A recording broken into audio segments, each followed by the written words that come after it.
commenced debate on, but this morning we will be having the Senate resume that debate that was interrupted on the 21st day of April this year. It is a motion with a balance of about 1 hour, where senators will be debating matters gender mainstreaming. In the motion, the nominated senator is seeking to have the Senate urge Parliament, the county assemblies, and the respective legislative committees to incorporate a gender analysis in the scrutiny of legislation, policies, programs, and budgets. This is before these respective legislative committees, including through the use of gender impact assessments and consultation with the gender-focused stakeholders to ensure gender-responsive governance. Senator Veronica Maina is also seeking to have the Senate resolve that the National Gender and Equality Commission, NGEC, and the State Department for Gender do develop clear guidelines and tools to support the integration of gender perspectives in matters legislation, policy, and budgetary analysis. This will ensure that these activities are disseminated and adopted by the relevant government and legislative bodies. Away from the mini resolution, one that pertains the Senate is that the Standing Committee on Labour and Social Welfare will be tasked with the responsibility of continuously monitoring the implementation of these resolutions and tabled a biannual report on the status of the implementation of this aspect of gender mainstreaming. My dear viewer, remember, away from legislation, representation, and oversight, senators usually have other assignments to conduct. Among them is the issue of diplomatic assignments, where senators may be proposed to represent Parliament of Kenya and the Senate for conferences as well as interparliamentary meetings in foreign countries. Upon such an activity or a session, the caucus representing Parliament of Kenya or the Senate is tasked with the responsibility of tabling a report before the House to inform the House of the proceedings of those sessions. So this morning, the report of the Kenyan delegation to the sittings of the Pan-African Parliament committees and other Pan-African Parliament organs that was held at a convention in Midrand in South Africa between the September 13th to the 20th of September 2024 and 28th of October all the way to the 17th of November 2024 is a motion that is lined up for debate this morning. This motion is by Senator Dr. Danson Mungatana,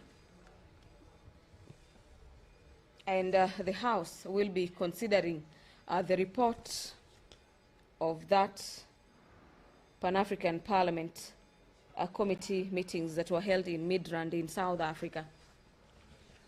But that notwithstanding, the mainstreaming of a framework for clean cooking in Kenya is yet another motion lined up for consideration by senators this morning. This is a motion by Senator Hamida Kibwana,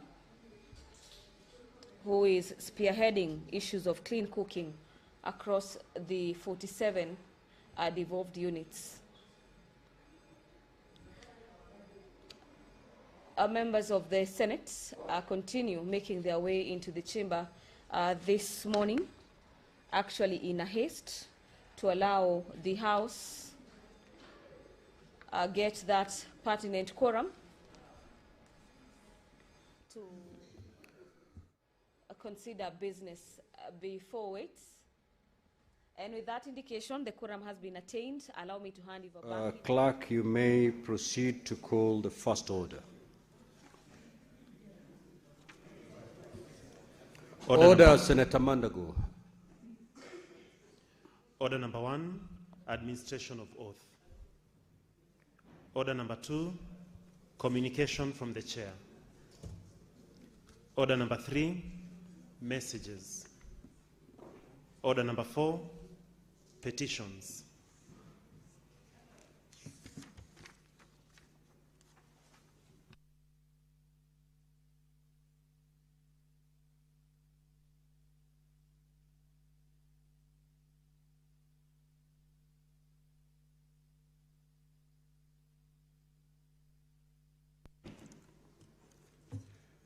Order number 5, papers. Order number 6, notices of motion. Order number 7, questions and statements.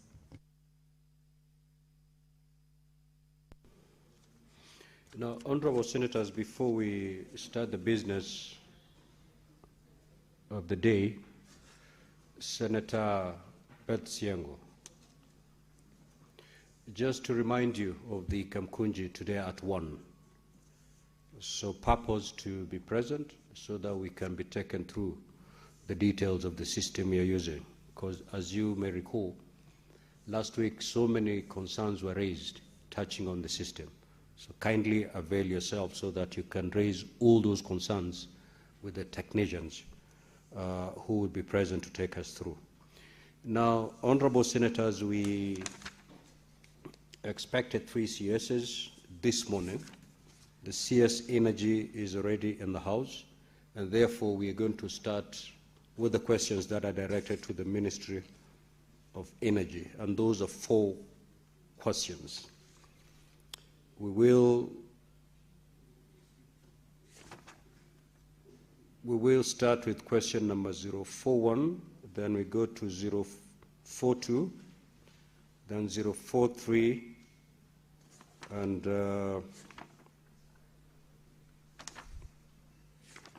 yeah, I think those are the questions directed to CS Energy. Clerk, kindly usher in the CS Energy.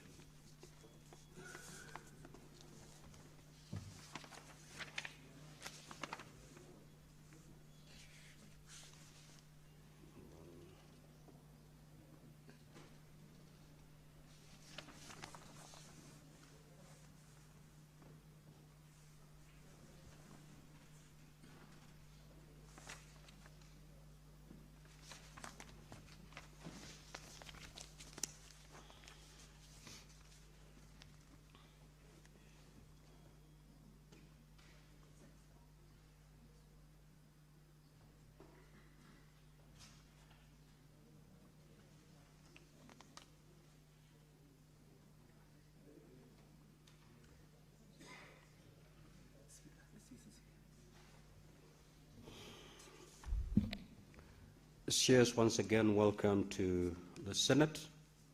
You are before plenary for purposes of responding to question number 041 by the Senator for Kajiado County, question number 042 by Senator Hamida Kibwana, and question number 043 by the Senator for West Pokot, Senator Reverend Julius Morgo. Senator for Kajiado County, Senator Seke, you may proceed to ask your question.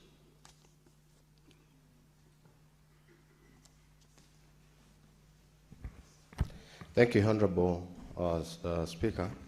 I think I also have question 040. I stand to be corrected.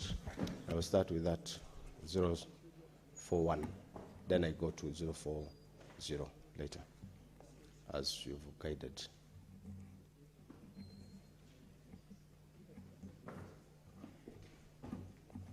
Yes, Honorable Senator, you may start with question number 040.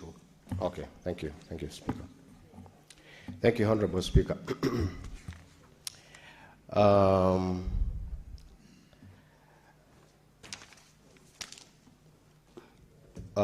Question number 1, could the Cabinet Secretary disclose the number of landowners along the Wayleaf corridor of the Kajiado Namanga Sultan Hamud, Loitoktok, and Umma University Konza transmission line projects, and provide details of how many among them have been fully or partially compensated, as well as those who are yet to be compensated. B, what has occasioned the delay in finalizing the compensation? C, could the Cabinet Secretary provide the payment schedule for all outstanding claims and outline the measures in place to ensure timely disbursement, partially for landowners whose parcels have free of any encumbrances and who possesses the necessary documentation? Thank you, Honorable Speaker. Honorable CS, you may proceed to respond.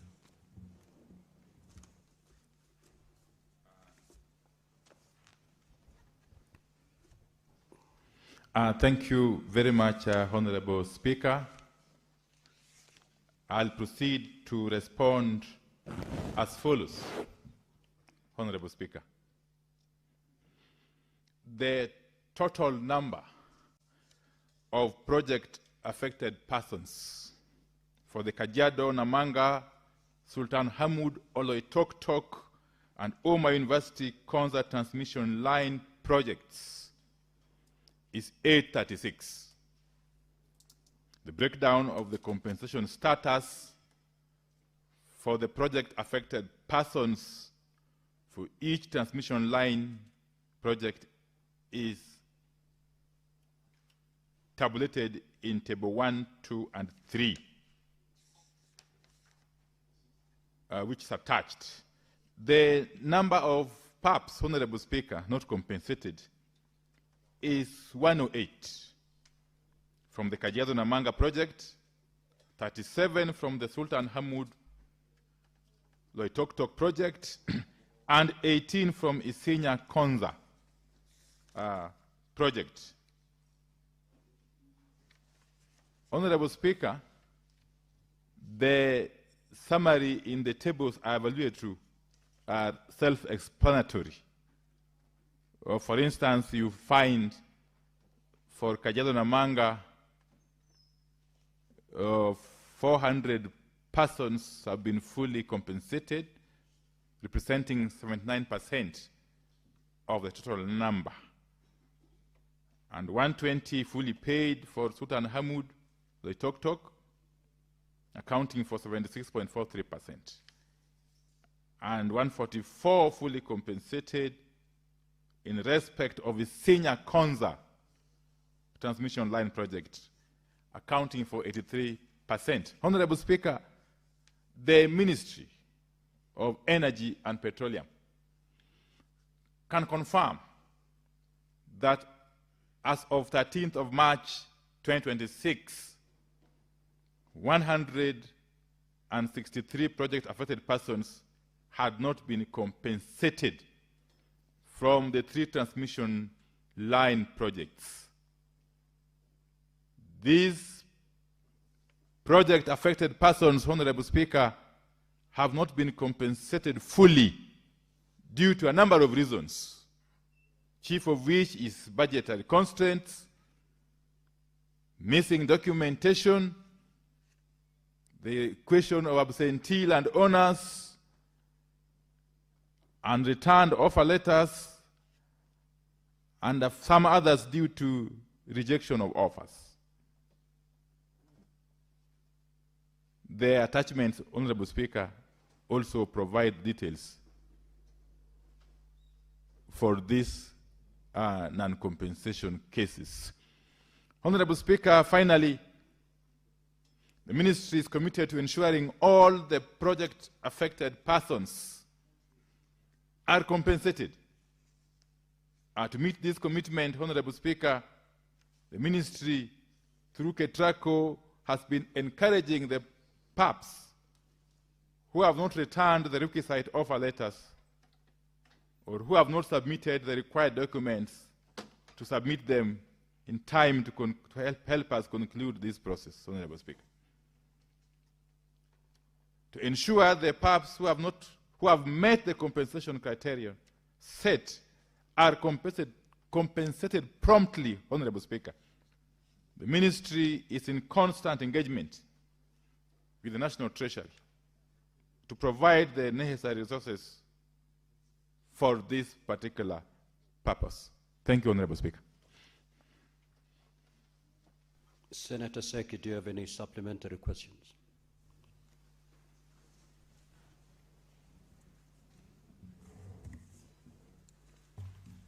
I would wish to have this chance to my colleagues if they have, but if they don't have, then I'm done with it. Of course, I'll go through the documentation. Senator Manzo. Mr. Speaker, I would like the Cabinet Secretary to confirm, now that he's talking about budgetary constraints, delay the compensation, now that the power sector is interconnected and Kenya Power company is making a lot of these monies, is there a way, finally, you would redirect the same, because they are related, to make sure that everybody is sufficiently compensated and that lack of budget is not an excuse? Senator Mandago. Thank you very much, Honorable Speaker. Honorable Speaker, I've heard the Cabinet Secretary say there are absentee landlords. I don't know whether in Masai land there are absentee landlords, unless the Cabinet Secretary has intention of taking away private land in the disguise of absentee landlords. And finally, Honorable Speaker, there are public utilities, government lands. They have indicated they are public utilities, but these are assigned to specific state departments and specific functions, and therefore they should compensate that land equally as they are compensating for private facilities, as this has been set aside for public utilities for that community. If it is a dispensary land, Honorable Speaker, although it's a government land, the community will still need a dispensary. And therefore, that I hope the ministry is not trying to use that to say there was free government land that they wanted to use as a way leaf. Can the Cabinet Secretary tell us what is this absentee land? And I've checked the document, I've not seen anywhere that indicates an absentee landlord. Senator A.C. Okenyuri. Thank you, Mr. Speaker. I would also wish to know from the Cabinet Secretary the total amount that's pending compensation in the key projected areas where the projects are, and if there is, what the exact figure is that they have remitted to the National Land Commission in compensation of the PAPs, or it's just a commitment. Can the Cabinet Secretary come out clear and specify? Thank you. Senator Chiranke.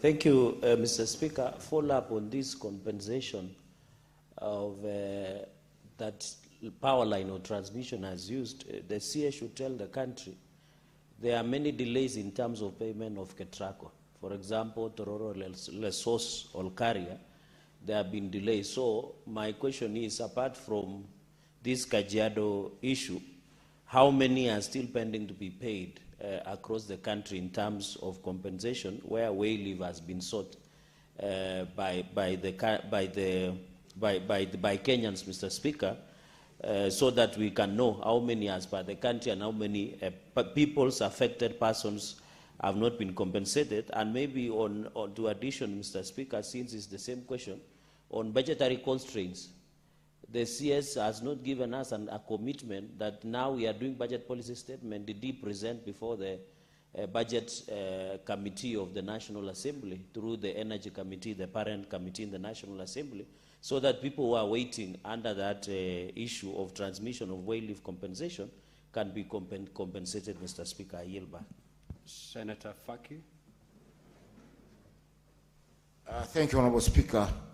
Mine is to inquire whether I understand the government is building an oil refinery in Tanga, in the Republic of Tanzania. Yet, in Mombasa, we are leasing it to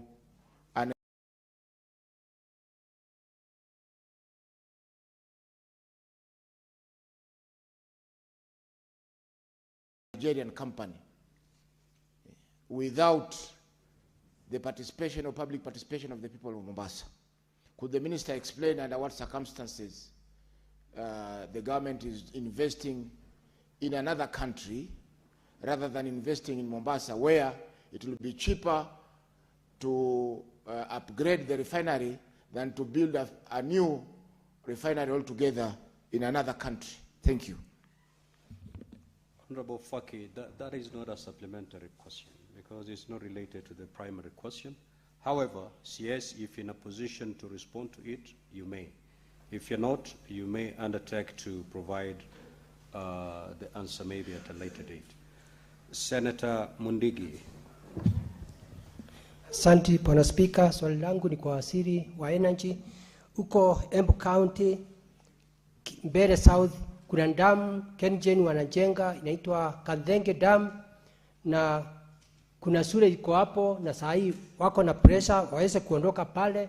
Umepanga kuondoa hiyo shule namna gani, wakati gani, na pia wale watu wako pale watalipwa namna gani ndio waweze kuondoka, ndio Kenyan iweze kujenga ile damu? Senator Mutinda. Thank you, Mr. Speaker. Bwana Waziri, you've provided in your response the total amount of pending bills. The issue of compensation for the people at Konza City has been there for over 10 years. I just needed to understand the schedule that is in place from Treasury, if there are any agreements on how these payments are going to be done. What are the timelines that these payments are going to be done? Was there an effort during the supplementary budget process that you presented your case as far as this pending bill is concerned? And I'm coming from a point that this issue has been there for so long. So is this just a document presented before this House for the sake of presentation, or there's a factual commitment by the Minister for Treasury in ensuring that this payment will be adhered to? Thank you, Mr. Speaker. Senator Mungatana. Thank you, Mr. Speaker. Just briefly, when the government was undertaking the connectivity, surely they must have put aside some money for compensation of the people in Kajiado. So the question I wanted the ministry to just clarify to us is that how much was this money, and what is the problem? What is the problem? Because if the money had been put aside, surely there should be no problem in giving this money to the people of Kajiado instead of taking their land and then not giving them, and then the stories begin. What is the project budget that was put for the compensation of the people of Kajiado? I thank you, Mr. Speaker. Honorable CS, you may now respond to those questions.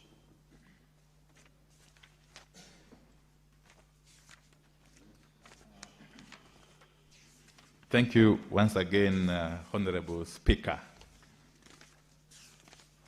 Honorable Speaker, to start with the question from Senator Manzo. Of course, Honorable Speaker, our agencies and entities work very, very closely together. However, these entities or agencies have got clear mandates, very, very clear mandates in the sector. The mandate of KPLC is different from the mandate of Kenyan, and it's different from the mandate of KETRACO, and so on and so forth. Honorable Speaker, the particular transmission lines we are talking about are transmission lines under the purview of KETRACO. And KETRACO is the implementing agency. And therefore, the compensation we are talking about, Honorable Speaker, is compensation of being undertaken by KETRACO, of course, through the National Land Commission, as is required by law. Honorable Speaker, the Honorable Speaker, the matter of absentee landlords may sound remote, Honorable Speaker, but the fact, Honorable Speaker, is that this is a reality, Honorable Speaker. There are land buyers, not just in Kajiado County alone. There are land buyers all over the country who, once they have bought the land parcels, don't actually live on those land parcels.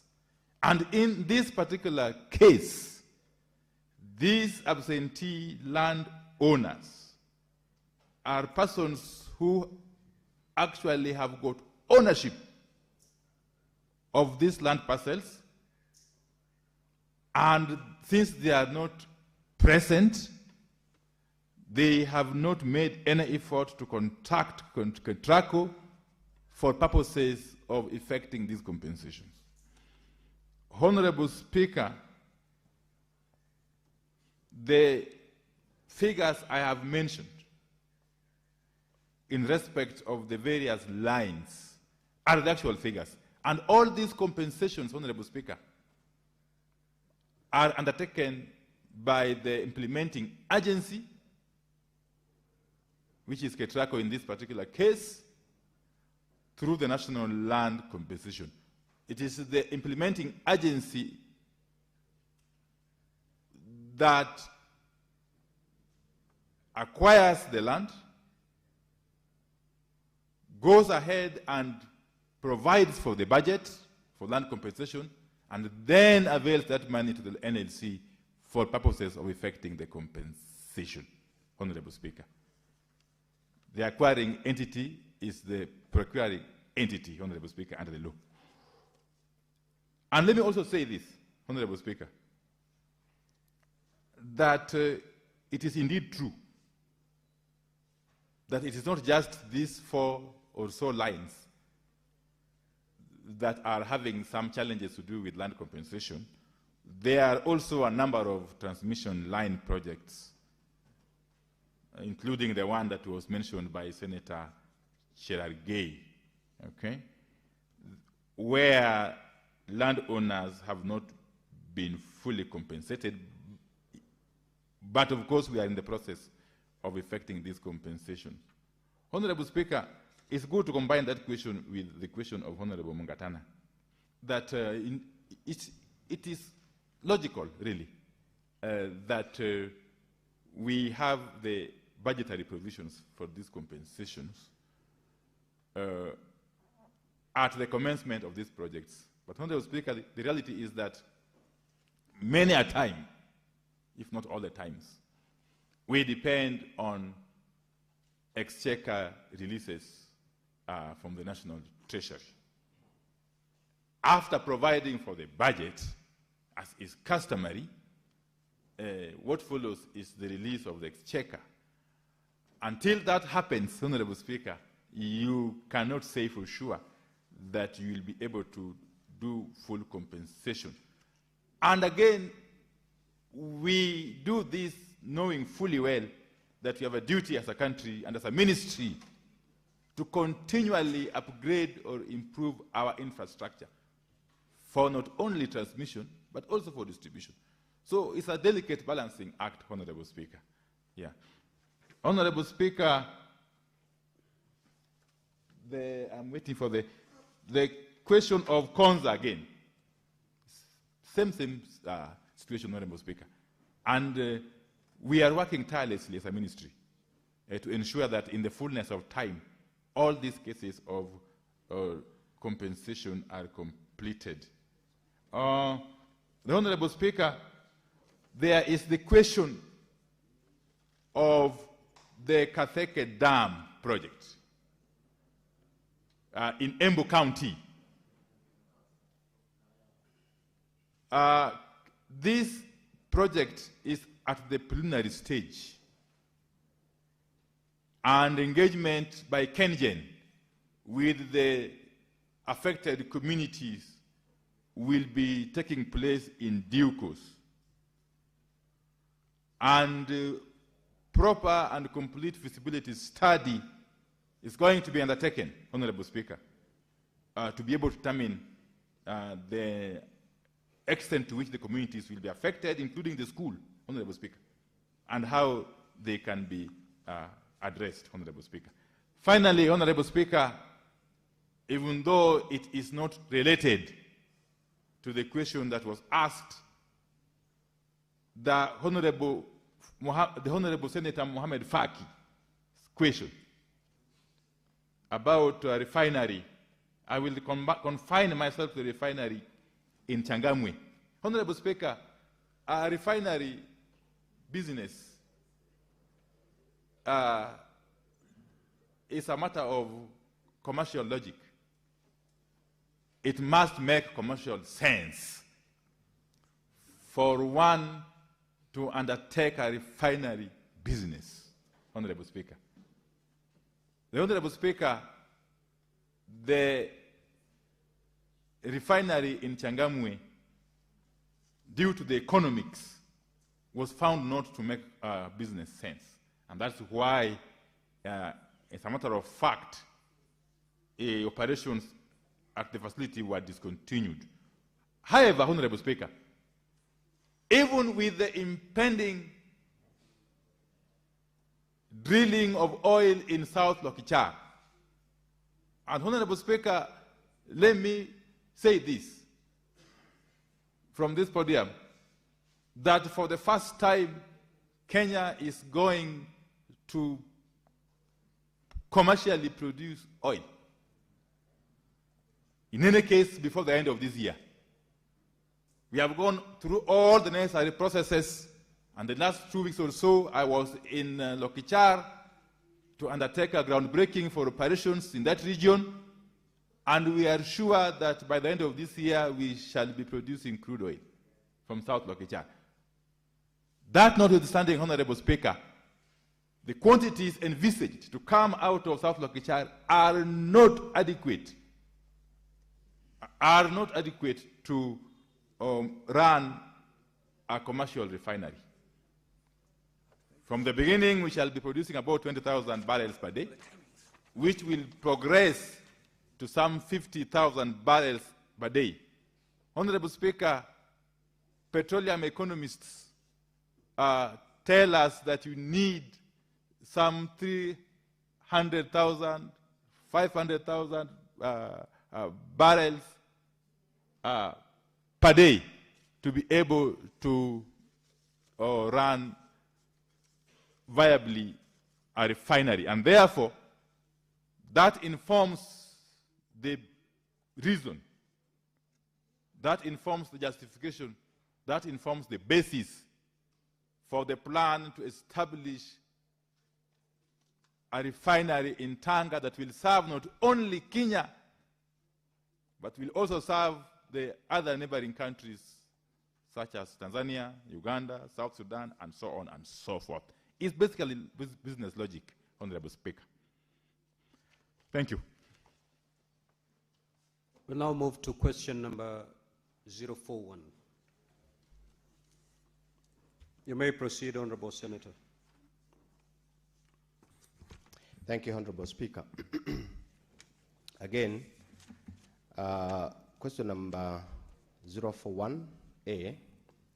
Could the Cabinet Secretary state the number of households in Kajiado County that are currently connected to the national electricity grid and explain how the electricity connectivity rate in the county compares to the national average? B, how many of these households were connected to the grid in the 2022, 2023, 2023-2024 and 2025-2026 financial years, and could the Cabinet Secretary provide a breakdown of this data by county and ward? C, what are the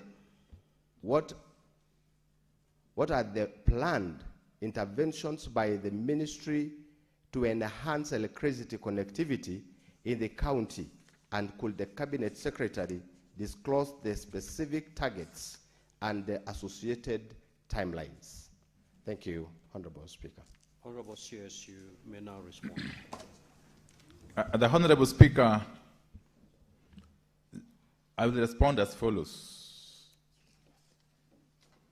The total number of households connected to electricity in Kajiado County is 365,277,000, while the total number of connections in the country as a whole is some 10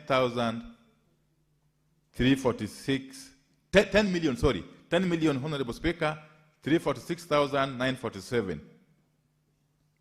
But let me also put this in context, Honorable Speaker, that by the time this administration was coming into office, that is August or thereabout of 2022, the electricity connectivity in the country covered some 8.9 million households. Honorable Speaker, since that time up to now, the electricity connectivity has tremendously increased due to deliberate actions, deliberate steps taken by the government. And in just under 3 years or so, this number has shot up to 10.3 million households, Honorable Speaker. It is a jump of about 15% in just 3 years or so. That goes to underscore the very deliberate steps this government is taking to ensure that the country is electrified, obviously with the attendant benefits to the economy and to the society generally. Honorable Speaker, to enhance electricity connections or connectivity in Kajiado County, and I've had occasion, Honorable Speaker, to visit Kajiado County a number of times. I've been to Kajiado East, Kajiado Central, Kajiado West, Kajiado North, and so on and so forth. The ministry is implementing some 53 schemes distributed across the constituencies as indicated in the succeeding paragraph. Honorable Speaker, a detailed list of the schemes is also attached for reference in Appendix 1. Honorable Speaker, the ministry through Kenya Power and REREC has been implementing various electrification projects in Kajiado County. Table 1 shows the total investment in electrification and the number of customers connected to the grid from the financial year 22-23 to financial year 25-26. This is broken down for each of the 5 sub-counties or constituencies in the county. Honorable Speaker, REREC has funded electrification projects worth some Kenya shillings 1.415 billion, connecting a total of 4358 customers in the last 4 financial years. In addition, some 310 high masts and streetlights have been funded, thus impacting thousands of households or customers in market centers and key streets, in addition to enhancing security and longer business hours with a positive enhancement to GDP, obviously. Annex 1 contains the detailed summary of these projects, and it is self-explanatory, Honorable Speaker. Part C, the government through Kenya Power and REREC again continues to implement various electrification programs in Kajiado County with a key focus on the last mile connectivity project. As I've said many times before, Honorable Speaker, in some of these counties, it is the first time they are seeing these enhanced electrification programs. It is a first, and only in this administration, Honorable Speaker. There are very many parts of this country that have been in darkness for all these years since we attained independence. thanks to the deliberate measures taken by this administration, headed by His Excellency President William Ruto, that situation is changing, and is changing for good, Honorable Speaker. The budget allocation and scope under the FD-EU EIB Last Mile Connectivity Project is some Kenya shillings 165,762,491 and 10 cents. And there's a total of 53 schemes which are under implementation in Kajiado County, comprising of 5 new schemes and 48 maximization schemes, targeting a total of 1,750 customers.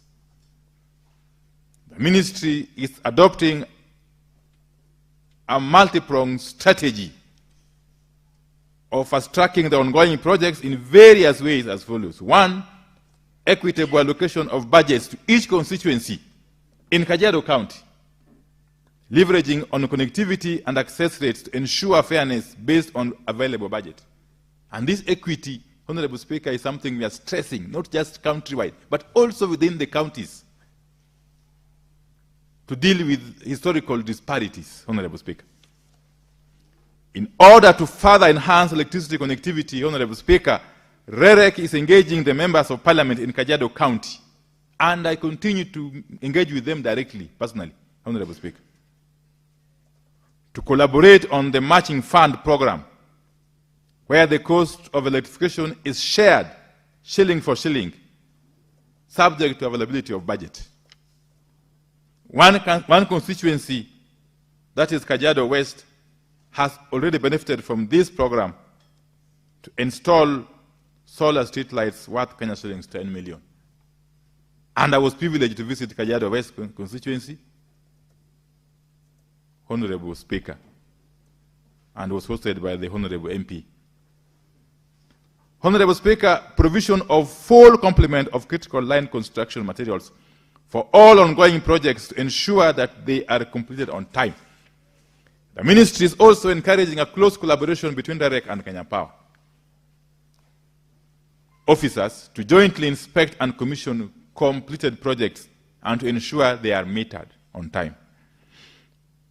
Holding weekly progress meetings with various contractors undertaking various projects in Kajiado County to measure progress and sort out any bottlenecks that may hinder completion of these very important projects, Honorable Speaker. REREC will continue working with stakeholders in Kajiado County to prioritize the electrification of public facilities and installation of transformers subject to availability of budget. The full implementation of these strategies gives a definite chance of completing all ongoing projects by the end of 2026. And Honorable Speaker, this is a journey, and we are sure, as a ministry, working closely with all our stakeholders, including members of parliament, that we are on course. Thank you. Senator Seki. Thank you, Honorable Speaker. I want to thank the Cabinet Secretary for the response, but more importantly, I want to inform him that question A, I wanted to clarify, or you to clarify, in comparisons to national average, because you've just indicated the Kajiado. Honorable Speaker, we wanted to know where we are as a county, because, Honorable Speaker, if the entire county in the 3 mentioned years, financial years, we've just been connected 1,750 customers who've received the electricity for the 3 financial years. That is why we wanted to know where are we as a county, because we have 21,000 square kilometers as a county with a population of 2 million Kenyans, and we're only getting to 1,700 customers connected electricity in the 3 years of this government. That is why we wanted to know where, in comparison to the national grid, national Honorable Senator, average. do you want to know You just want to know for the past 3 years or for the time this program started running? Because the Honorable CS has given you the answer in paragraph, I think paragraph 1 of his response, that the total number of households connected in the country stands at 10,346,947. Out of those, 365,277 are in Kajiado. Yeah. So he's given the total number for the entire country and the total number of households in Kajiado. You can draw the comparison from there. But Honorable CS, note that you will explain it further. Then the last question is the Cabinet Secretary indicated that there is an engagement of the MPs with REREC. Where is the engagement of this honorable member, senator for Kajiado? Why are they not engaging the Senate of this county in issues of connectivity? And is it because of I am a one-term senator? Thank you. You are not seeking re-election, Honorable Senator Okech? No. No. Senator Okech?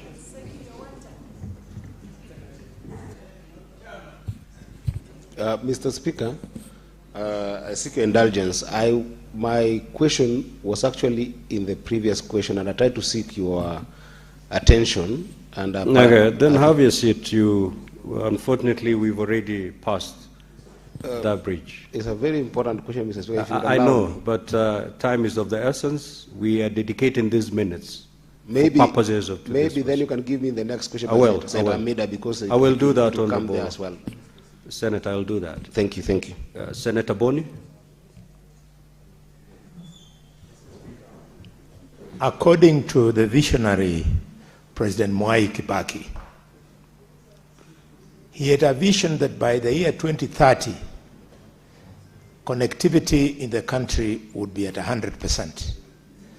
Could the CS inform us where we are as a country and whether we are on track to achieving 100% connectivity by 2030 as envisioned by President Mwai Kibaki?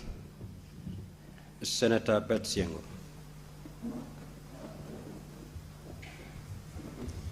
Thank you, Mr. Speaker. I would like to request the Cabinet Secretary to clarify. He prouds himself in the increase of connectivity to 15% by the current administration. How many numbers, or the increase of numbers of connectivity in Kitui County, and specifically Mwingi North, has been done within the 15% increase? Or is it perceived that Kitui County and Mwingi North in particular is an opposition zone? That's why the connectivity is not happening. Let the CS clarify. Thank you. Senator Mbugua.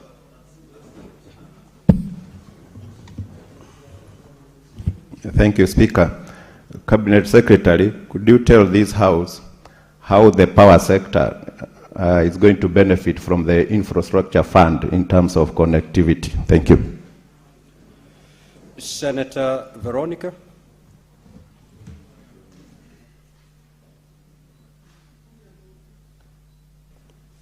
Honorable CS, welcome back to Senate. And could you confirm to the nation how many homes you have connected so far through this program that you have been doing? How many homes across the whole country you have connected so far? Senator Omtata. Thank you, Mr. Speaker, sir. Honorable Secretary, you have mentioned or you have touched on solar energy. And we know that great powers like even China are shifting strongly towards solar energy.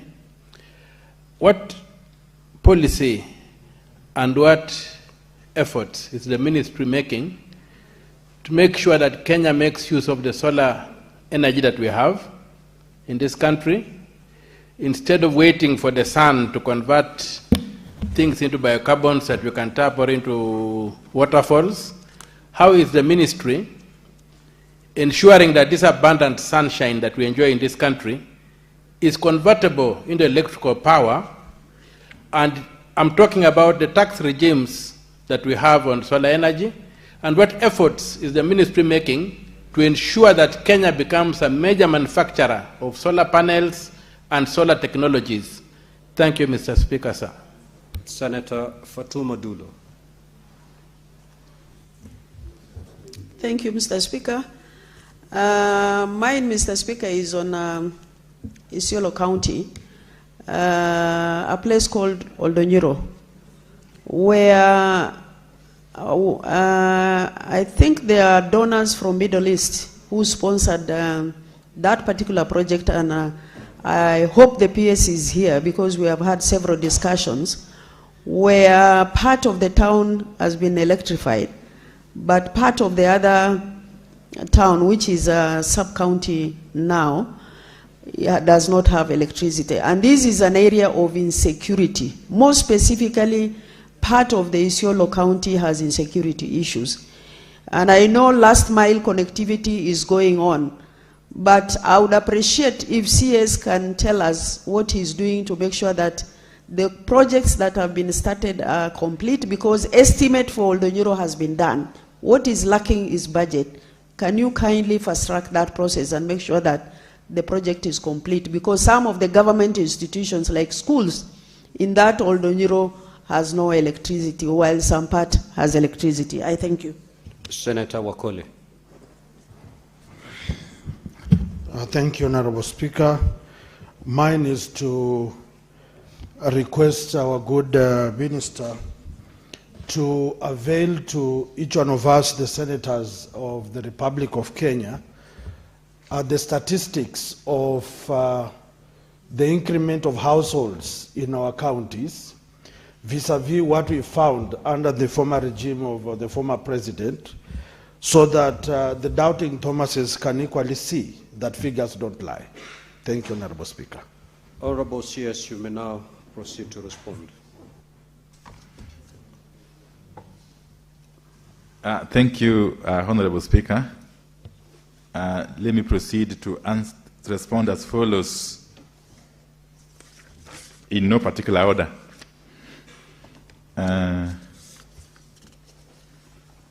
Starting, of course, with the question by Honorable Senator Boni Halwali. We are on course, not just to meet the target set out under Vision 2030, but also our obligation under the United Nations Sustainable Development Goal number 7 on access to energy. Honorable Speaker, the government of the Republic of Kenya, and especially this administration, is not just committed to ensuring universal access to electricity by 2030, but is actively working towards that, day in, day out. Honorable Speaker, as we speak, we have got an average of 75% access rate. But that access rate, Honorable Speaker, that natural average could mislead, in the sense that some parts of the country are far much high levels, while some parts of the country are still very, very low. Very, very low. That is the kind of disparity, historical imbalance that this administration is correcting, Honorable Speaker. That electricity under this administration is no longer luxury. It is a basic human right, Honorable Speaker. And His Excellency the President has directed us to ensure that we extend electricity to every corner of this country without any form of discrimination, so that as the national average increases, it increases across the country, Honorable Speaker. And coming back to Honorable Wakoli's question, again, and I agree with him, we shall endeavor to provide a detailed response in terms of the increase in number of households connected to electricity from the time this administration took over up to now, county by county, and if possible, constituency by constituency. I am delighted that Bungoma County, where Honorable Akoli comes from, has made big progress. I've had occasion to visit Bungoma County a number of times, number of constituencies, and I've had a number of meetings with the MPs of Bungoma County. Honorable Speaker, the question by Honorable Seki in terms of engagement of senators, we, Honorable Speaker, endeavor to engage all leaders, especially elected leaders. And a number of times, I call for these meetings county by county. My appeal, Honorable Speaker, is that when such meetings are called, Honorable Speaker, kindly assist us by having the senators also attend alongside the members of the National Assembly, so that we collectively address these issues and plan together, Honorable Speaker. Honorable Seki has had occasion to visit me in my office to address some of these issues. And I'm sure one of the projects in Kajiado County, especially the project under the name of Olepolos, costing some 17.5 million shillings, is covering the areas of interest or of concern to the Honorable Senator. Honorable Speaker, let me go back and say this, that once I provided the statistics about the connectivity rates and the increment in number of connections per county, it will then help us determine collectively which areas to address on a priority basis. Honorable Speaker, I will also do this to cover the issue that has been raised by Honorable Senator Beth Siengo in respect of Kitui County. And I've also had occasion to visit Kitui County a number of times. I've been to Kitui East, Kitui South, I think Kitui West, Kitui Central, Honorable Speaker. Yes, these last 2 years, pushing this electrification program and working closely with all the MPs. And as we do so, we don't do on the basis of who is supporting who, or who belongs to which faction, or to which political formation. No, that is not part of our consideration. We deal with all leaders at all levels, regardless of their political persuasion, Honorable Speaker. The Honorable Mbugua, Senator Mbugua, he asked the role that the infrastructure, the National Infrastructure Fund, will play in helping us push forward the agenda of electrification, if I got him right. It is indeed true that this National Infrastructure Fund is a godsend. It's a godsend. In the sense that for the first time, we are going to be able to free the national budget as conceived and approved by the Parliament of Kenya from undertaking major infrastructure projects, but then allow this National Infrastructure Fund to deal with such projects, especially those projects which are viable. And there are many in the energy sector, starting with the generation, transmission, distribution, Honorable Speaker. So the answer is yes. The answer is yes. This historic fund is going to be very, very useful going forward. And I'm sure it will make a very big difference. I will also address the issue of Honorable Senator Maina when we bring the statistics about connectivity by county. And allow me, Honorable Speaker, again to provide answers, specific answers to Honorable Dulo in respect of the particular project in Isiolo. Later, Honorable Speaker. But let me say this in terms of the question by Honorable Senator Umtata. We are alive to the fact as a country that the world is transitioning, energy speaking, Kenya as a country is in the lead in terms of energy transition in this region. Our national grid is supported by about 93% green energy. And solar is playing a key role in this. As we speak, our installed capacity of generation is about 3,300 megawatts, with solar contributing some 210 megawatts, wind 435 megawatts, and so on and so forth. Whereas it is our intention to continue to implement solarization of our grid, we take cognizance of the fact that solar, just like wind, is an intermittent source of energy. And therefore, we must strike a delicate balance between base load and these intermittent sources. So the answer is yes, we shall continue to employ, to adopt solar technology as we move along. But beside the 210 megawatts which is installed, there are a number of households, private entities, that have installed their own solar panels, which in our estimation accounts for about some 600 megawatts. So solar is here to stay, and we have to harness this technology to continue to light up our country. Thank you, Honorable Speaker. We now move to question number 042 by Senator Hamida Kibwana.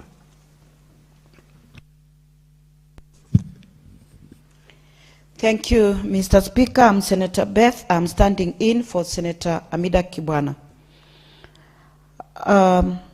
The question reads, could the Cabinet Secretary explain the cause of power outages experienced in several estates in Nairobi following the heavy rains and flooding of 6th March 2026, and indicate the areas affected and the duration of the outages?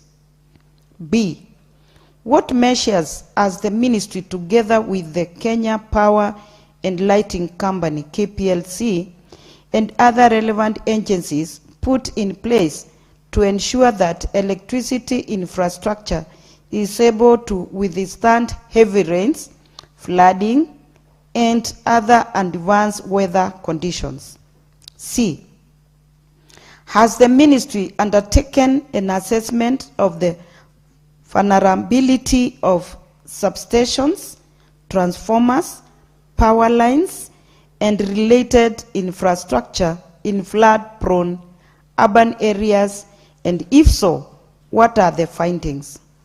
D, and the last, what plans are in place to modernize and climate-proof Kenya's electricity infrastructure, as is the case in countries with advanced weather-resilient energy systems like in Japan, Singapore, where we are going, and South Korea? Thank you.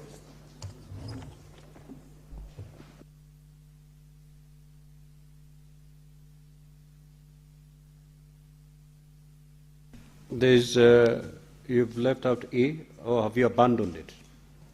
You've gone up to D. Sorry, Honorable Speaker, I had not seen that. E, what alternative and innovative power solutions is the ministry considering for the continuity of electricity supply during extreme weather conditions, particularly for hospitals, water installations, security facilities, and densely populated residential areas? Thank you. Honorable CS, you may proceed to respond.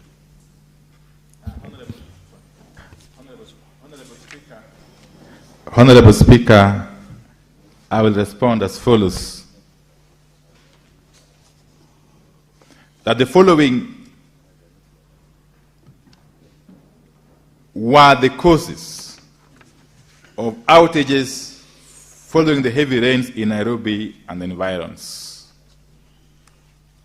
One is flooding. Honorable Speaker, substations in areas where surrounding built environment has constrained or obstructed water paths are vulnerable, and storm water overflow to the substations. The affected substations, Honorable Speaker, in this particular respect were Nairobi West, Industrial Area, Ridgeways, Kimathi, and Syokimau. The substations mentioned supply power to South C, Langata Road, Upper Hill, South B, Industrial Area, Ridgeways, Jogo Road, Nolongo, Mavoko, and Katani areas. Further, Honorable Speaker, the flooding caused damage to power equipment and water ingress in above-ground medium voltage switchgear, leading to total failure and damage to electrical cables. 2 fallen trees on power lines, Honorable Speaker. Due to the storms and strong winds during this time, Honorable Speaker, trees growing near power lines fell on the lines, leading to damage of both high and low voltage power lines and transformers, thereby causing extensive outages. The areas affected by falling trees were within Dagoretti North, Langata, Westlands, and Ngong.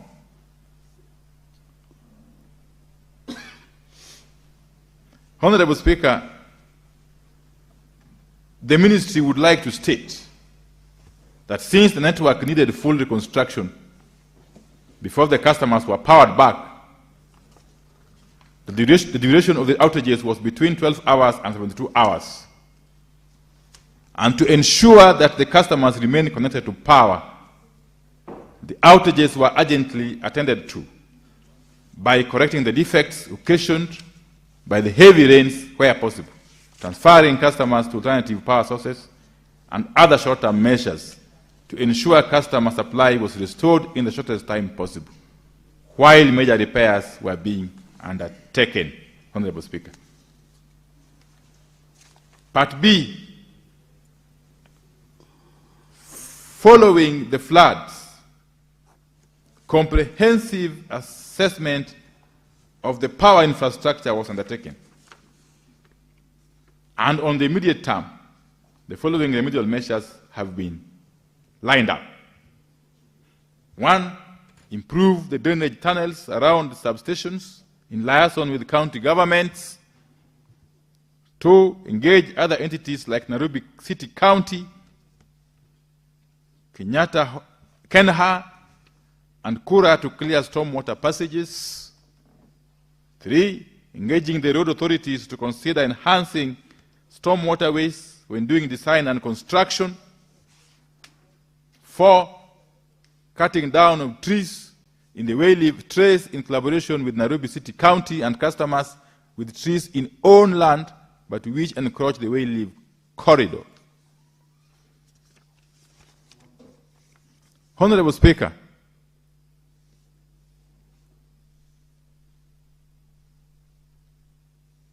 the ministry through Kenya Power did undertake an assessment of the effect of the floods and vulnerability of the substations. Indeed, the threat posed by floods on the power system is immense and cannot be just wished away. Therefore, from the assessment, the following medium to the long-term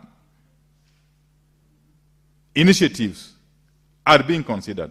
1, reconstructing the older stations affected by changing drainage patterns caused by newer developments to raise substation levels several meters above ground. 2,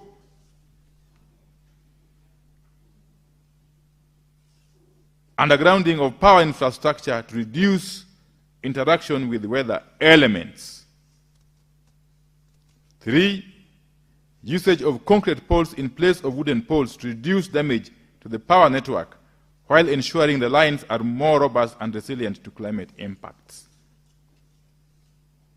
To make our electricity grid more climate-proof and resilient, Honorable Speaker, it requires a combination of infrastructure upgrades, smart technologies, policy reforms, and risk-informed planning to ensure the power system can withstand and quickly recover from climate-related shocks such as floods, droughts, heat waves, storms, wildfires, and extreme winds.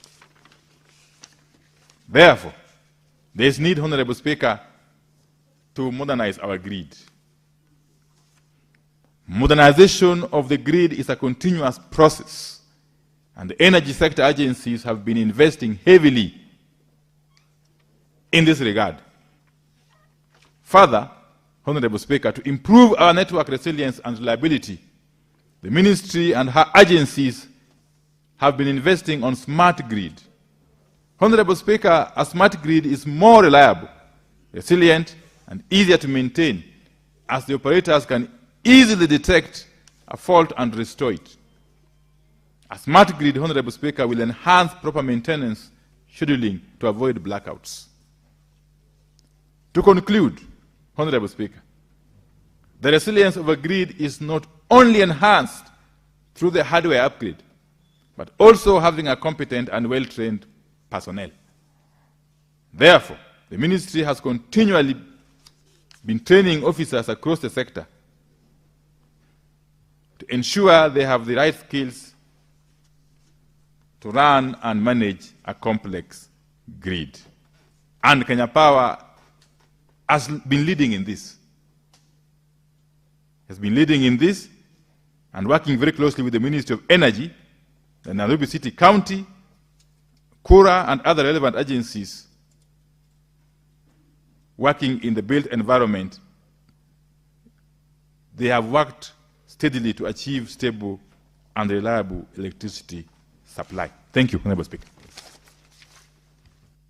Senator Betiango, do you have any supplementary question?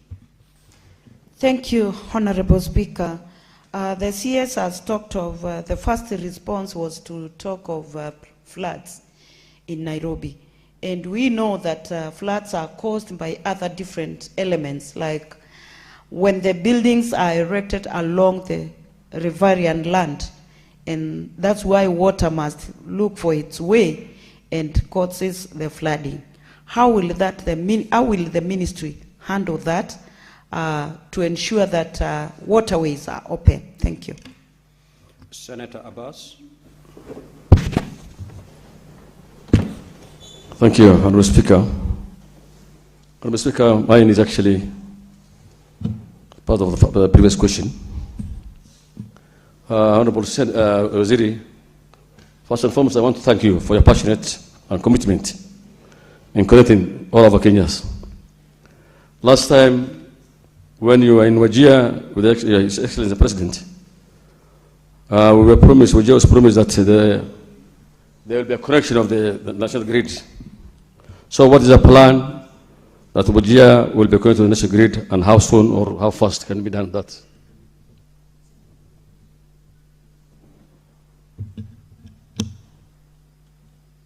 Senator Lelegwe. Thank you, Mr. Speaker. I'm not sure whether the Cabinet Secretary is aware that Samburu County, particularly Mara, is experiencing the worst power outage in the country. My question is, could the Cabinet Secretary explain why Maral Town and several parts of Samburu County continue to experience persistent power outages despite hosting critical national infrastructure, and what measures and long-term measures will be put in place to ensure reliable and stable electricity supply in the county?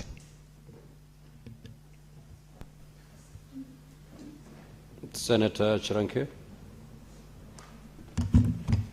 Thank you, Mr. Speaker, sir, for the indulgence.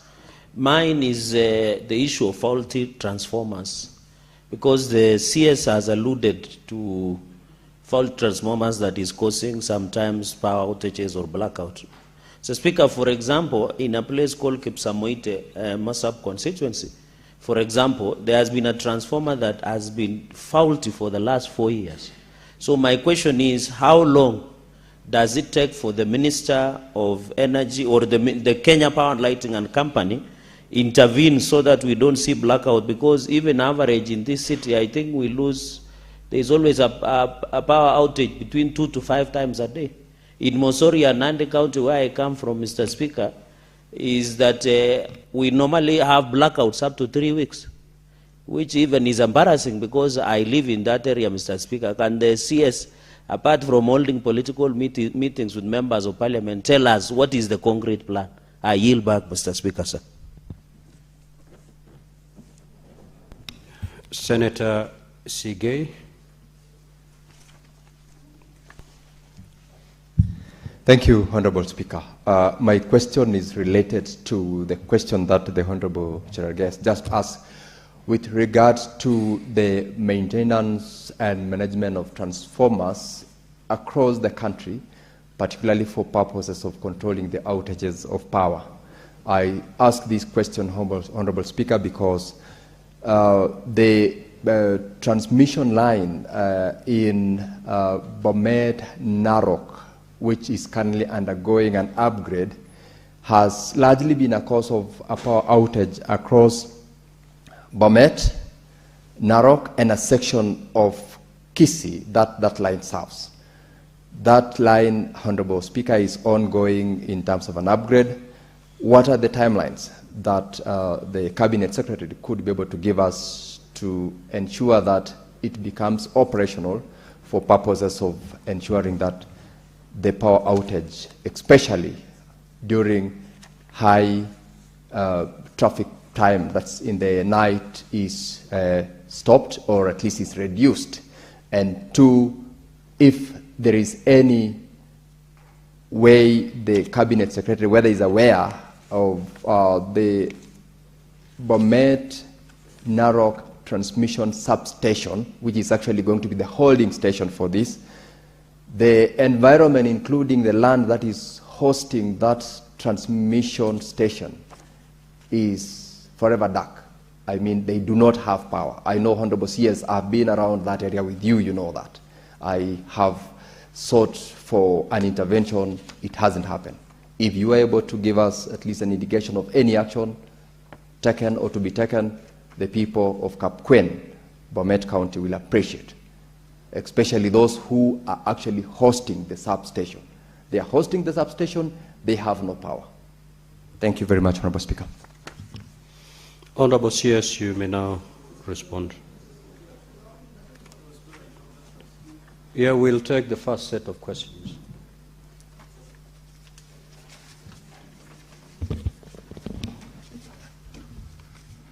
Honorable Speaker,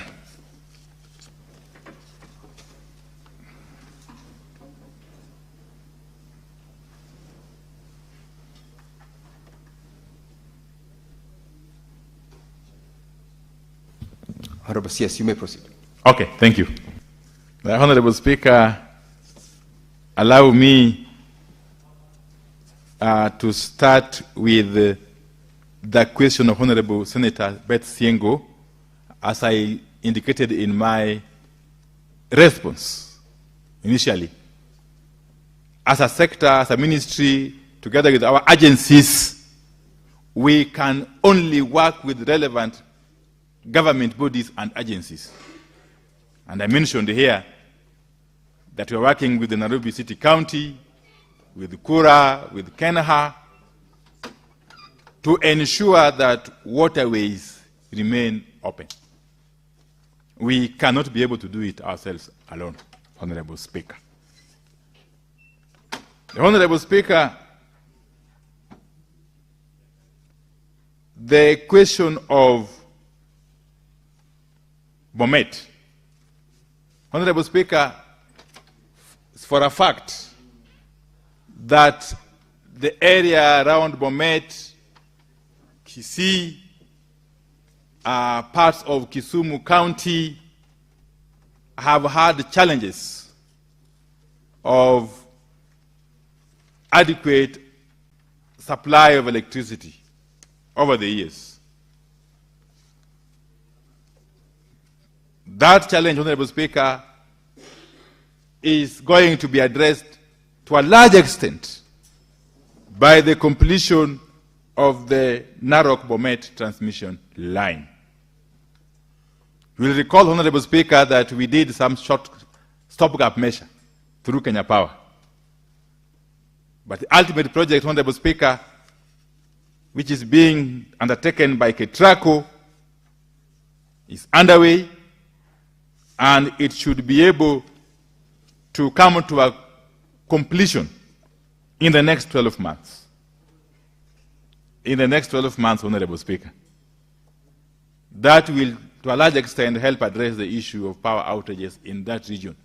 And above all, it will allow us to once and for all shut down the gas turbine, the Muhoroni gas turbine, Honorable Speaker, which, as you know, is not cost effective.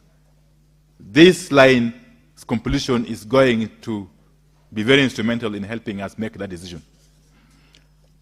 Honorable Speaker,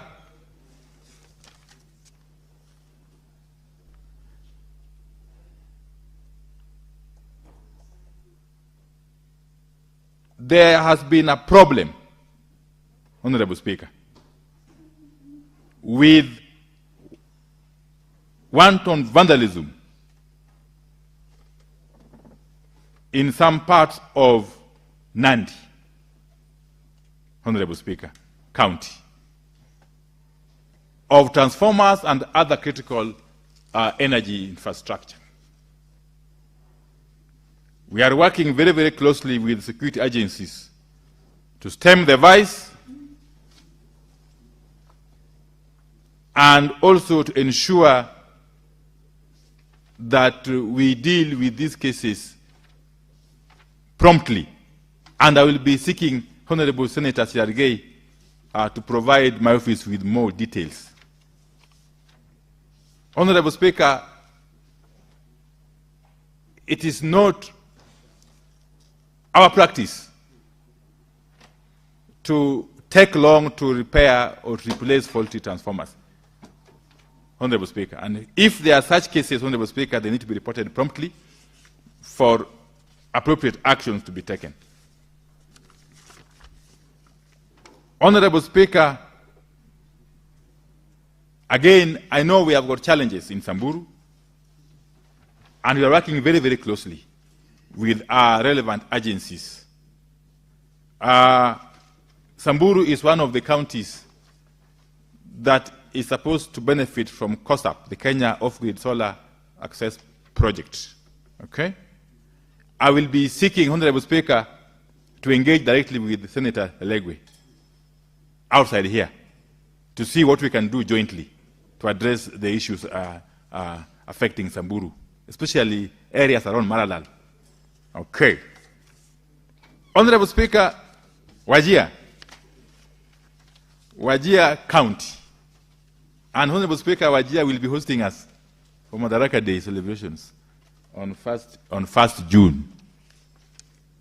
We are taking some stopgap measures to deal with the matter of Wajir town and environs.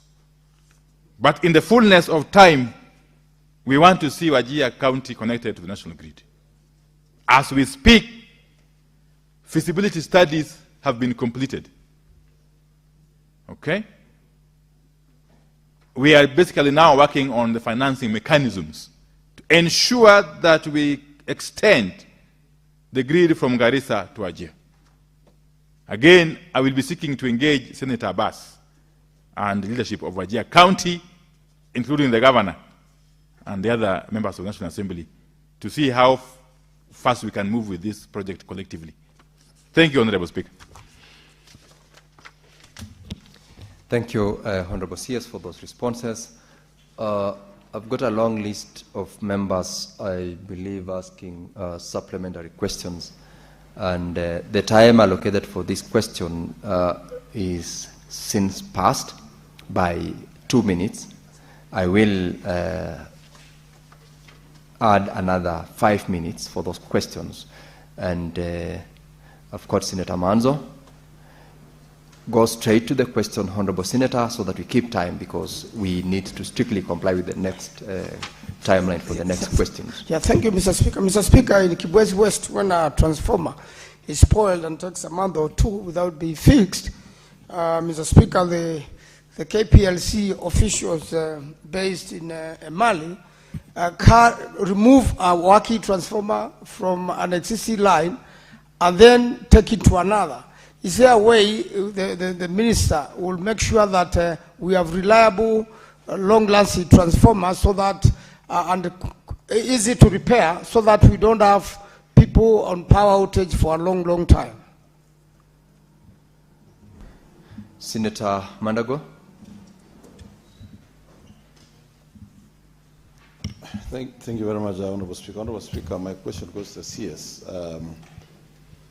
on ensuring that funds that has been set aside for projects in particular regions are utilized for that region. And I ask because, Honorable Speaker, the Cabinet Secretary is keen to ensure there is equitable connectivity in the country. What happened with the funds that were set aside for a number of counties in the Rift Valley that was dispersed to REREC, but apparently the money has been spent in other areas? And finally, Honorable Speaker, just a small thing, the issue of way leaves. Senator Mandago, you know you are entitled to ask one supplementary Allow question. me to ask this because it affects the whole country, Honorable Speaker. That's one question. What is the ministry doing about your agencies in terms of utilizing the roadway leaves? We have situations where KPLC erect poles in the middle of the roads, even when the corridor is 90 meters. And when we want to develop the roads, they ask us to pay to relocate those poles. And we have said categorically we are not paying. We want electricity. We have given you a freeway leave on our roads in the counties. You certainly cannot ask us to pay to relocate a pole you deliberately put in the middle of the road. Senator Okech. I thank you, Mr. Speaker. Mr. Speaker, I think the issue of outages in the country, seeing from my colleagues, is actually not only during weather times, because in Migori County, and the CS is very well familiar with Migori County, we have traveled with them to deal with the issue of electricity. The issue of outages is humongous, and especially it appears like there is an overloading in the grid in Migori. Despite the fact that there is Masaba substation that was established by CS, there is still a very high demand of electricity because of the ongoing mining activities both in Keancha and the larger Yatike area. And those outages, it seems like the system cannot be able to sustain the capacity. And the issue of transformers in that regard has been a major one. Transformers are blowing time without number, and the outages in Migori are outrageous. Bwana CS, what can be done about these transformers and that issue of overloading? And then, Mr. Speaker, just directly to you, I had sought the indulgence of the substantive speaker, because I think the system wasn't registering me in the first question, but it's a matter of national importance that if the CS might get time just to address the issue of shortages in fuel. Most of our petrol stations, Mr. Speaker, despite the fact that the National Standard Council did allow for the issue of standard quality to be lowered of sulfur down from 10 milligram per kg to 50 milligram per kg, we still have shortages of fuel in most of our petrol stations. Bwana CS, what is going on, and how can that issue of shortage in petrol and diesel be addressed? I thank you, Mr. Speaker. Thank you, Senator Okech. Lastly, Senator Chesang. Thank you, Mr. Speaker. Mine is, I've heard the minister talking about many other counties like Samburu, Bomet, Kisumu, and I have not heard anywhere the ministers talking about Trans Nzoia, whereby it is one place where we do not even talk about the outages, but we have places where there are no transformers at all. So, Mr. Speaker, please, I'd like to ask the Minister, what plans do they have with Trans Nzoia? I want you to put Trans Nzoia as part of the counties that you are putting as a matter of urgency in terms of the plans that you have. Thank you, Mr. Speaker. I've seen Senator Wakoli's hand up. I've not allowed you to speak. I just wanted to take note of the fact that I'm aware you've made a request. Similarly, Senator Mariam. I indicated that I'm giving 5 minutes extra time. If you can answer, if you can ask within 30 seconds, I'll allow you. If you go beyond, I'll stop you. So I'll start with Senator Mariam. Thank you, Mr. Speaker, for your generous understanding. Mr. Speaker, my question is about Mandera County, the power treaties. Mr. Speaker, when the press... Well, I was very intentional. That is why I wanted you to ask the question. We don't need stories anymore. Allow her another moment so that she can ask the question.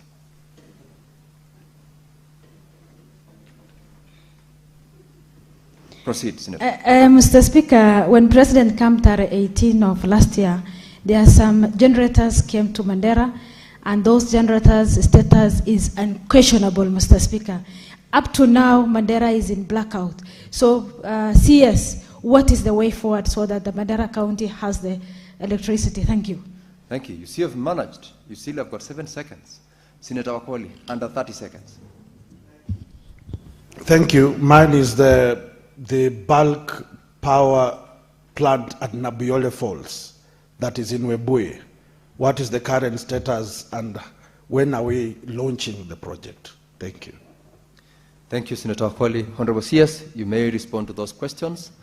And we have got 11 minutes to release you from here, so you may know how to utilize that time.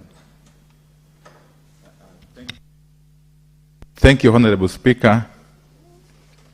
Honorable Speaker, I will address the issue to deal with the issue raised by Honorable Okech. I'm not going in any particular order, Honorable Speaker. Okay? Honorable Speaker, the matter of power outages, it is indeed true that Migori County and the environs, power demand is increasing by the day, especially in view of the expanding mining activities in Nyatike and the environs, Honorable Speaker. Okay? Honorable Speaker,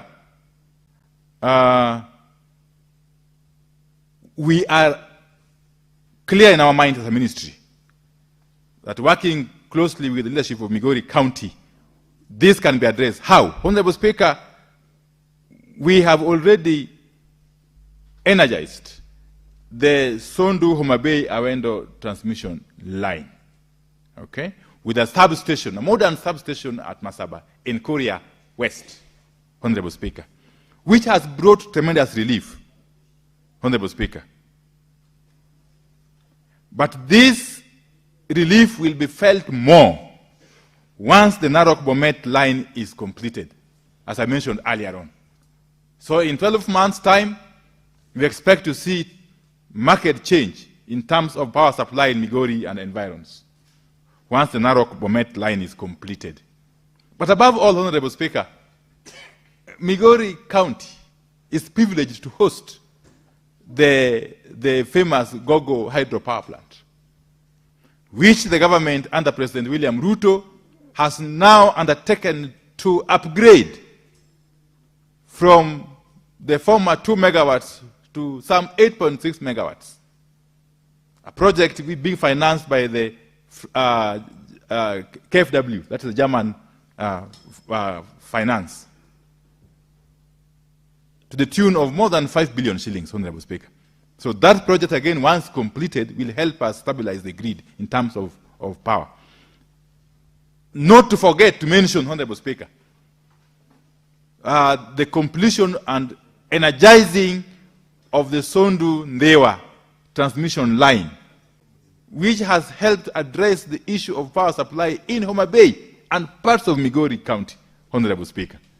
So the government is very conscious that Migori and its environs need to be supported, and we are doing exactly that. Honorable Speaker, Trans Nzoia County is not left out. And very soon I'll be visiting Trans Nzoia County and I will be contacting Honorable Senator Chesang that we can go together with the other MPs. The government has allocated some 1.2 billion shillings for electricity connectivity alone in Trans Nzoia County. And this will help us connect some 12,000 households. By the time we get to December this year, you will see the number of households having really gone high on account of this intervention by the government, Honorable Speaker. Honorable Speaker, we cannot divert funds earmarked for a particular county or region to elsewhere. And I undertake after this to take the matter up with Honorable Senator Mandago to clearly understand where this could be coming from. And if there's any such attempt, rest assured, Honorable Speaker, that I will not allow it. That all funds earmarked for specific regions must be used for projects in those regions. Honorable Speaker, again, Nabiole Falls in Webuye, Bungoma County. We are currently undertaking a feasibility study, of course, under Kenyan. And this is going to be the first hydropower plant in what was then Western Province.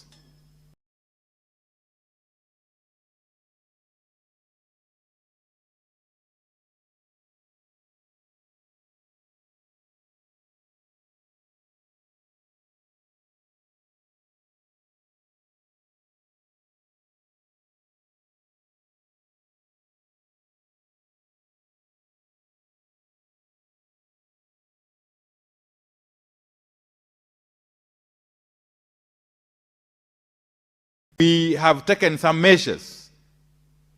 I know there was a change in the contractor, the supplier of the generators. There was a change, and because of the change, there have to be teething problems, which we are sure we shall be able to surmount in the fullness of time. But otherwise, we continue to engage closely with the leadership of Mandera. I will be inviting Senator Miriam to also come along as we address these issues. Let me conclude, Honorable Speaker, by dealing with the issue of fuel, as was raised by Honorable Senator Okech. Let me say this from the start. From the outset, Honorable Speaker, we have got adequate fuel supplies in the country. We have got adequate fuel supplies in the pipeline system, Honorable Speaker. All the products, petrol, diesel, kerosene, jet fuel, Honorable Speaker. And this has been made possible, Honorable Speaker, that in spite of the challenges that the world is going through, especially following the turmoil in the Middle East, this country has been lucky to survive that turmoil on account of the very robust government-to-government fuel importation system or framework. Honorable Speaker, the government-to-government fuel importation framework is what has enabled this country to be where it is. Otherwise, we would be talking of something different, Honorable Speaker. Many countries, without mentioning even some neighboring countries, have had serious challenges, Honorable Speaker, that you can't believe. But having said so, the latest challenge that was experienced yesterday and part of today was occasioned by a technical and administrative hitch, which we have since resolved. that hitch curtailed the normal uptake of fuel by some of our oil marketing companies. It has since been resolved, and normal supply is resuming today. I am sure by the end of today, when you go to filling stations, you will be able to get a supply of all the products of petroleum. Honorable Speaker, we continue to monitor the happenings in the Middle East very, very closely. And we continue to engage very, very closely with our international oil company suppliers, the IOCs, together with their local agents, that is the oil marketing companies that work with them closely.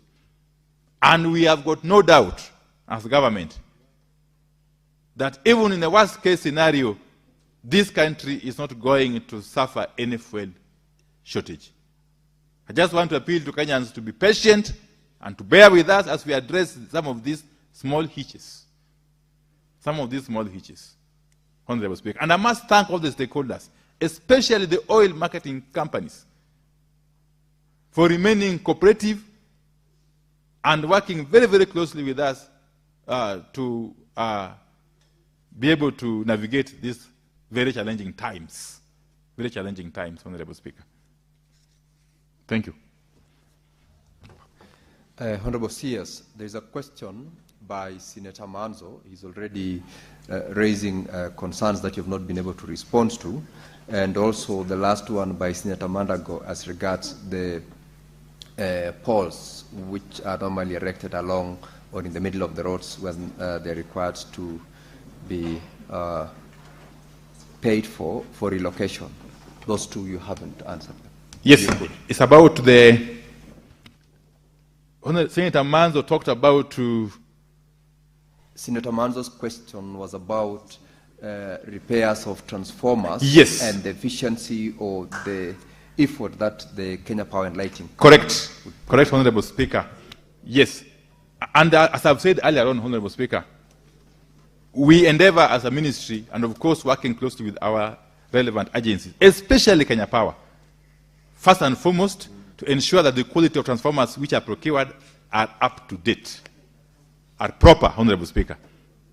But secondly, Honorable Speaker, whenever there are cases of breakdown or malfunction of transformers, our appeal is that such cases need to be reported promptly. And we are socializing our officers to be able to respond in time, Honorable Speaker, whenever such cases are reported. Honorable Speaker, there was again the question of KPLC, okay, poles being required to be relocated when road construction is supposed to be done. Honorable Speaker, these are issues that we can address on a case-by-case basis. On a case-by-case basis, we continue to modernize and improve our infrastructure, and working closely with the relevant agencies, which I insist have to include the road agencies, Kenha, Kura, and so on and so forth, and the respective county governments. We can be able to minimize such cases, or the requirement to be able to locate these poles in the future, if from the first instance they are placed at the right places. Honorable Speaker, thank you. Honorable CS, before I let you off, there are certain commitments that you made before the House, and I would like to remind you. One is a commitment you made on the 19th of November 2025 to a question by Senator Honorable Mwendo Agataya, CBS MP, on the data on the level of electricity connectivity in each constituency in Tharaka Nithi County. That information is yet to be availed. A commitment was made on the 19th of November 2025 when you were appearing before the chamber. Secondly, the same date, you equally made a commitment to avail information to Senator Boni Halwale, CBS MP, on the projects being implemented to enhance power reliability in the western region of Kenya. Those two, Honorable CS, are yet to be honored, and that is one way of us as a House seeking to implement or enforce the commitments that are made whenever you appear before this House. Kindly undertake within timeline certain that you will avail these 2 pending commitments. Let me, first of all, Honorable Speaker, apologize if there was some sort of inaction on our part. I know I've had extensive engagement with Senator Halwale since then in other fora, but let me undertake that in the next 2 weeks, I will be able to provide those responses and those statistics.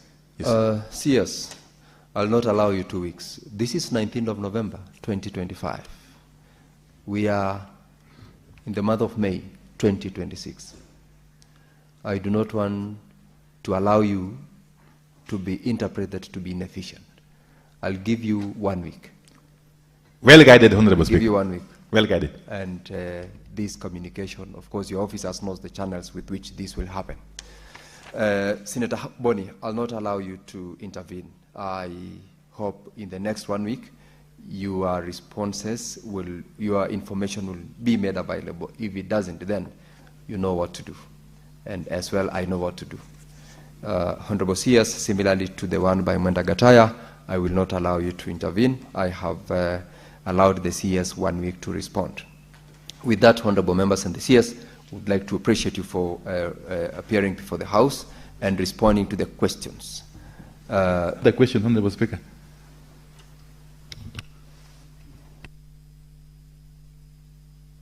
The last question, sorry, I didn't indicate that. The Honorable Senator Murgor is not in the chamber. He did not nominate anybody to respond, to ask the question, but in the presence of your responses, the procedure is that we will transmit your response to the Honorable Member, and therefore you do not need to respond in the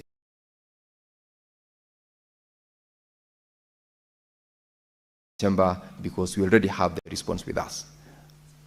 Other than that, there is no more question to you, Honorable CS.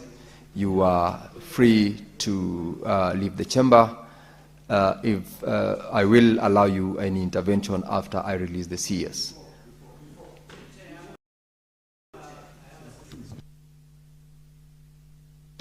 Senator, Honorable CS, No, I have released the CS. I have released the Honorable CS. That question, in the absence of the member, is dropped because there is already transmitted response by the CS. Now you can enter, yes.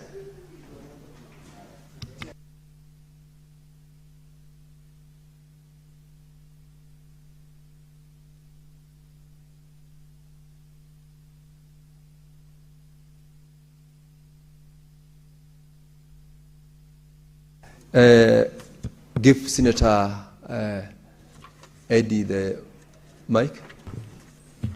Mr. Speaker, I just wanted to express my concern. And Mr. Speaker, this is a very dicey place to be because in this House I never want to be in the very bad book of the Speaker of varying your decision or anything. But Mr. Speaker, I think that in the interest of the House, once a member has asked a question, it ought to be a property of the House because some of these questions, Mr. Speaker, do affect some of us variably. And you have seen even in the questions that were asked, including yourself in Bomet, Mr. Speaker, the questions that were asked do affect you.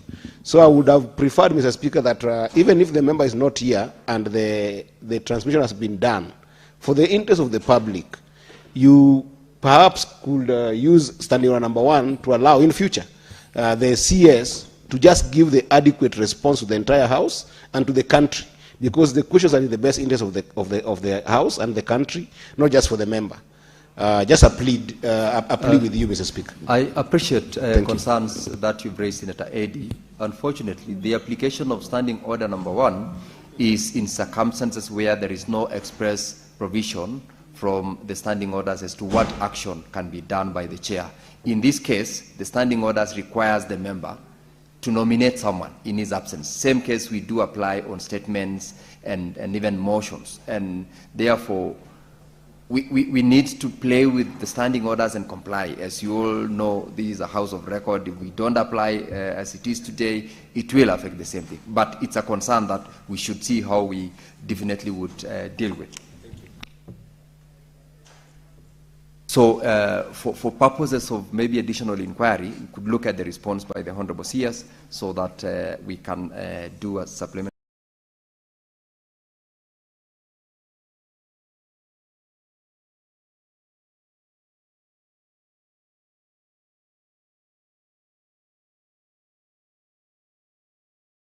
inquiries. I think with that we can move to the next question. The Honorable CS for Trade is in the house. We can usher him in. We can usher the Honorable CS to come in.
Honorable Senators, Senator Professor Ojienda.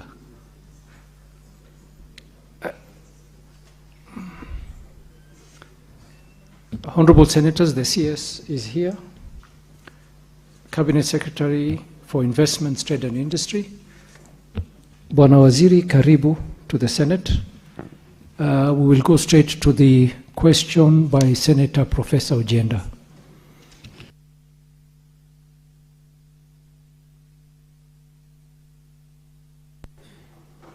Thank you, Mr. Speaker.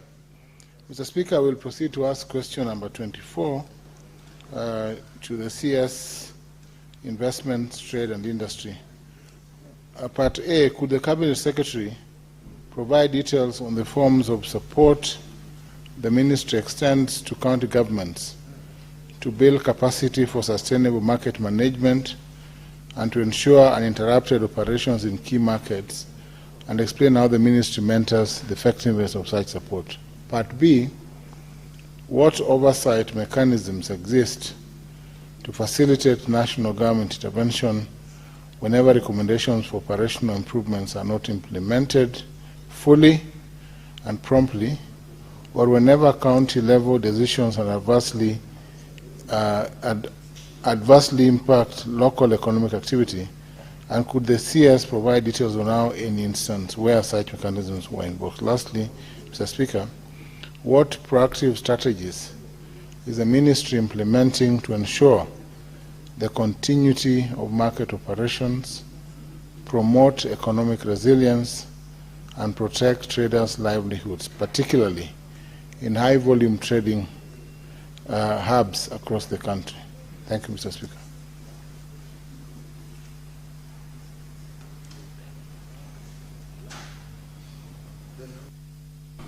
Cabinet Secretary, you're welcome.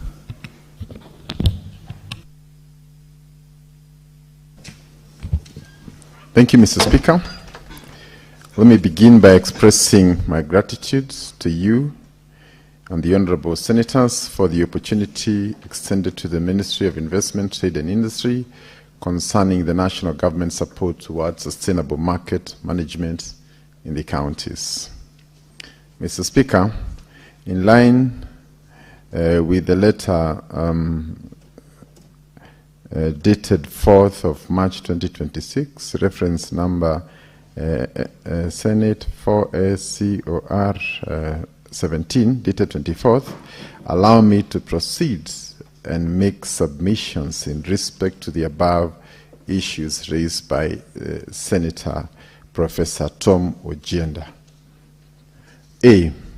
Could the Minister provide the details on forms of support the Ministry extends to county governments to build capacity for sustainable market management and ensure uninterrupted operations in key markets, and also explain how the Ministry monitors the effectiveness of such support?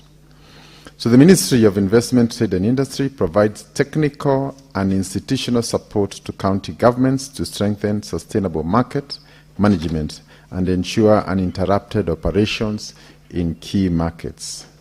Our key form of support include: 1, providing business development services.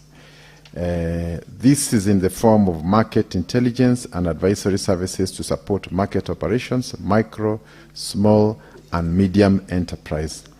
Mr. Speaker, this is informed by the fact that the most important part in the citation of a market is actually information on where people want to trade, what they want to trade, at what price, what is going on, where is there a deficit, and all this provides useful information that the county governments can be able to use, including understanding matters to do with packaging, food processing, consumer trends, and others. The second one is supporting capacity building through institutions such as the Kenya Industrial Research and Development Institute, which conducts feasibility studies, market assessment, technology need assessment, and enterprise development training. These initiatives help county governments improve efficiency in the management of local trading spaces. Mr. Chairman, allow me to say that whenever an entrepreneur or any business person wants to set up any business, we offer specific training, whether you want to do soap making so that you can avail the soap into the market.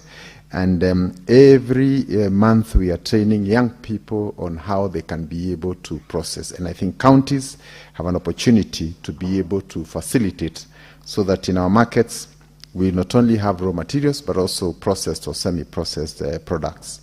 And we can be able to tailor-make some of this training to suit the needs of individual counties. If it's a pastoralist county, then we'll be able to work along that. If it's a fish-dominated economy, we can also be able to align our training to support the predominant economic activity. 3 is that the Ministry, in collaboration with the State Department of Housing, developed policy guidelines for the development and management of markets. The State Department for Housing is monitoring the implementation of the guidelines in collaboration with county governments. Mr. Speaker, as you may be aware, we have markets being developed across the entire country, and these are meant to offer decent housing for business people and traders so that they can be able to have a place where they can trade their goods. But more importantly, Mr. Speaker, is to also give them an opportunity to participate in dignified trade. It will be recalled that a good number of our Juakali business people work by the roadside. They have to face the sun until late in the evening. Their wares are exposed to the sun, and you can imagine if they are perishables like tomatoes, then it means that the post-harvest loss becomes very high. So in the markets that the government is currently building, our main target is to give dignity and honor to trade, while at the same time reducing post-harvest losses. The ministry is collaborating with county governments in developing infrastructure such as the county aggregation and industrial parks that provide facilities for aggregation, processing, storage and marketing of agricultural produce. For KIPES and other market support initiatives, the ministry is keen in undertaking baseline studies and market assessments, and as well as periodic progress reviews and field monitoring. Mr. Speaker, we have counties, about 17 counties that have signed to the KIPE, and I want to confirm that some of them have developed very well and are almost at the tail end. And in line with this, we have about 5 that are due to be commissioned, and His Excellency the President will be launching some of them from the month of June. And we invite the Senate to participate in this, because this is a groundbreaking initiative that is going to bring value addition closer to the people. And the idea behind the KIPES is to make aggregation possible, so that if it's an avocado or macadamia growing area, we can have a place where they can all be brought together, graded, packed, stored, and also buyers can have a one-stop place where they can buy. More importantly, Mr. Speaker, is that we are also working to align with financial institutions, with buyers, to ensure that there's a seamless flow of commodities into our markets. We also have an intervention on policy and regulatory support, and through the State Department for Trade, we formulate and review domestic trade policies in collaboration with county governments, supporting counties with market planning, legal and regulatory framework, and advisory on sustainable trade practices. So from time to time, when a county seeks the support of our ministry, we are able to provide support and on the regulatory framework, advisory on sustainable markets, and basically all other issues relating to the market. Through the Kenya Bureau of Standards, Weights and Measures, and the Kenya National Trading Corporation, the ministry promotes standards, packaging, quality control, weighing and measuring of products, and distribution systems of essential products to improve market competitiveness. The ministry also works with counties to stimulate investment and business activity in markets by promoting value addition and branding, linking county enterprises, that's the MSMEs, to domestic and international markets. Mr. Speaker, allow me to say that the Kenya Bureau of Standards is an extremely important entity in ensuring that the commodities that are sold conform to the standards set for the country. Weights and Measures allows us to confirm that when we are talking of a kg of maize or rice, it is indeed a kg. And Mr. Speaker, all these are facilitative support we give to the counties.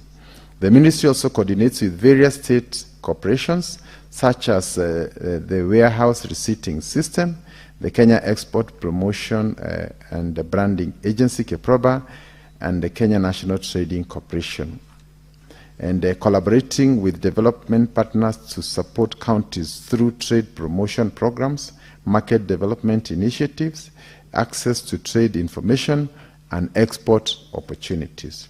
The multi-agency approach ensures that counties receive a comprehensive support for market sustainability. And Mr. Speaker, allow me to say that all this multi-agency approach is brought together through my ministry to ensure that all the problems relating to our markets are solved. And on the invitation of any county government that wants support, even a clinic to ensure that we sensitize them, we are always available.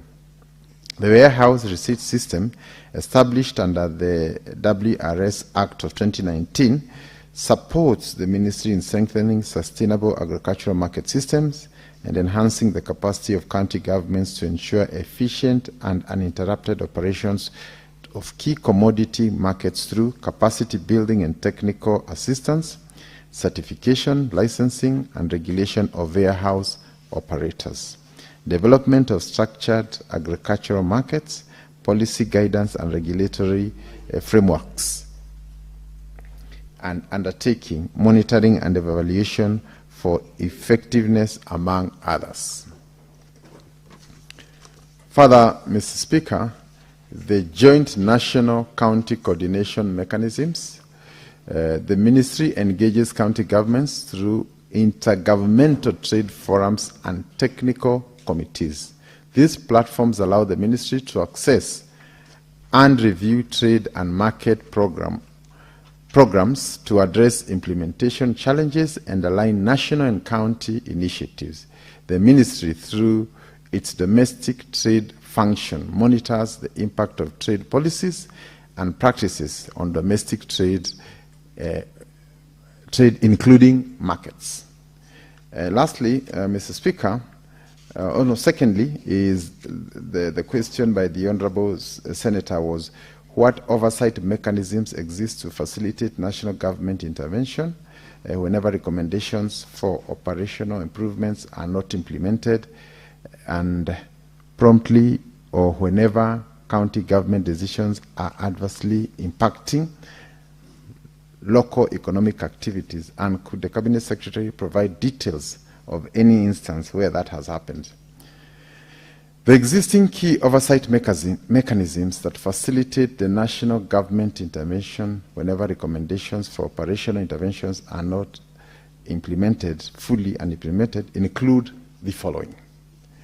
One is the Investment, Trade and Industry Sector Intergovernmental Coordination Framework. In collaboration with the Council of Governors, the Ministry has finalized development and is soon launching the Investment, Trade and Industry Sector Intergovernmental Coordination Framework. The Trade IGCF is a structured, co-owned platform anchored in the Constitution, Article 6, 2, 10, 174, 175, and 189, the Intergovernmental Relations Act of 2012, and the principles of subsidiary mutual accountability and cooperative governance. Further, the framework provides an important foundation for strengthening collaboration between the national and county governments in the investment, trade, and industry sector. The frameworks focus on coordination, consultation, and information sharing in timely and aligned manner with the constitutional objectives and economic development priorities. Further, the framework is yet to be formally inaugurated and endorsed for us to proceed to the next steps, but at least for planning, Mr. Speaker, that has already been done. Secondly is on policy and regulatory oversight. The national government develops national trade and economic policies, sets standards and regulations, provides guidelines for county governments, and for instance, the national trade policy, the national trade standards, consumer protection laws, weights and measures, regulations for counties, and many others. Mr. Speaker, is what proactive strategies is the ministry implementing to ensure the continuity of market operations, promote economic resilience, and protect traders' livelihoods, particularly in high-volume trading hubs across the country? The first one is through the Kenya National Trading Corporation as the anchor of state initiatives to create a price stabilization for essential products. And to this end, we address the rise in the cost of living and the Cabinet approved a framework to position the Kenya National Trading Corporation as the anchor of state initiatives to create a price stabilizer for essential products. As such, KNTC, as a trading company, has always supplemented other state initiatives by creating strategic reserves for staple and essential food items. Vital farm inputs, including fertilizer and any other goods necessary for ensuring stability in the prices of core goods consumed in the country. Mr. Speaker, it will be remembered that in areas such as Moya, where we produce rice, we have been having a program to buy from the farmers, and this has been very useful in helping us to create stability. Secondly is modernization of wholesale and retail markets across the country. The ministry is working with the national and county governments to develop and modernize wholesale and retail markets across the country. This will ensure smooth market operations and accommodate growing trade populations. This is through identification of areas where new markets can be constructed and also expanding the existing ones. Mr. Speaker, one important matter around the modernization of markets and creating dignity around the trading community is that when you have businesses or traders who are mobile and therefore they don't have a particular station where you can find them tomorrow, it becomes difficult for financial institutions to be able to support them. But when you localize them and you can be able to give their specific address, we have found that even financial institutions are ready to come. And we believe that through this modernization, we will create dignity, we will create growth and employment, Mr. Speaker. Third is integration of markets with the county aggregation and industrial parks to link production with trading centers. This will reduce congestion in major hubs such as Gikomba, Isili, and Kamkunji, and it will also improve on storage, distribution, and logistics for traders. I have already mentioned about KIPES, and again, I want to say that this is going to be a big game changer in terms of even sourcing. And one of the areas we are trying to work on is availability of information at the national level. So if we have a company that wants to source groundnuts or avocado or macadamia, when you have the information at the national level, we can be able to direct them to the specific counties where they can be able to find that. And this is because of the realization that the information gap is very big, that there will be a huge demand on one end and a surplus on the other, but because the two people are not connected, they do not get to benefit from that market situation. And therefore, the use of IT is going to come in very handy. Route to market strategy, Mr. Speaker, the ministry has undertaken route to market studies, a strategy meant to strengthen market access and ensure trade continuity. This will also expand opportunity for traders beyond local markets and also strengthen supply chains and export readiness. Mr. Speaker, this study is particularly important because a good number of Kenyans will engage in the production or growth of a particular product and then look for the market later. We strongly believe that a market-driven approach is very useful, where you identify the market, then you come back and you reverse and now plant or engage in the production of the commodities where the market is going to be. And that cannot be made when we don't have sufficient information on what the market needs. So this route to market strategy is very important, and every county has its own unique circumstances. So we must align it to the counties, and also more importantly to ensure that the actual business people know what is required in terms of standards, quantities, and so on. Trade facilitation and regulatory harmonization. The ministry is working towards harmonization of trade regulations and standards to reduce barriers that affect traders.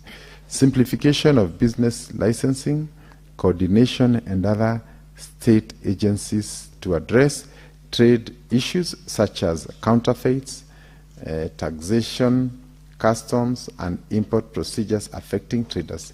This will protect traders from unfair competition and ensure compliance and quality with quality and safety standards.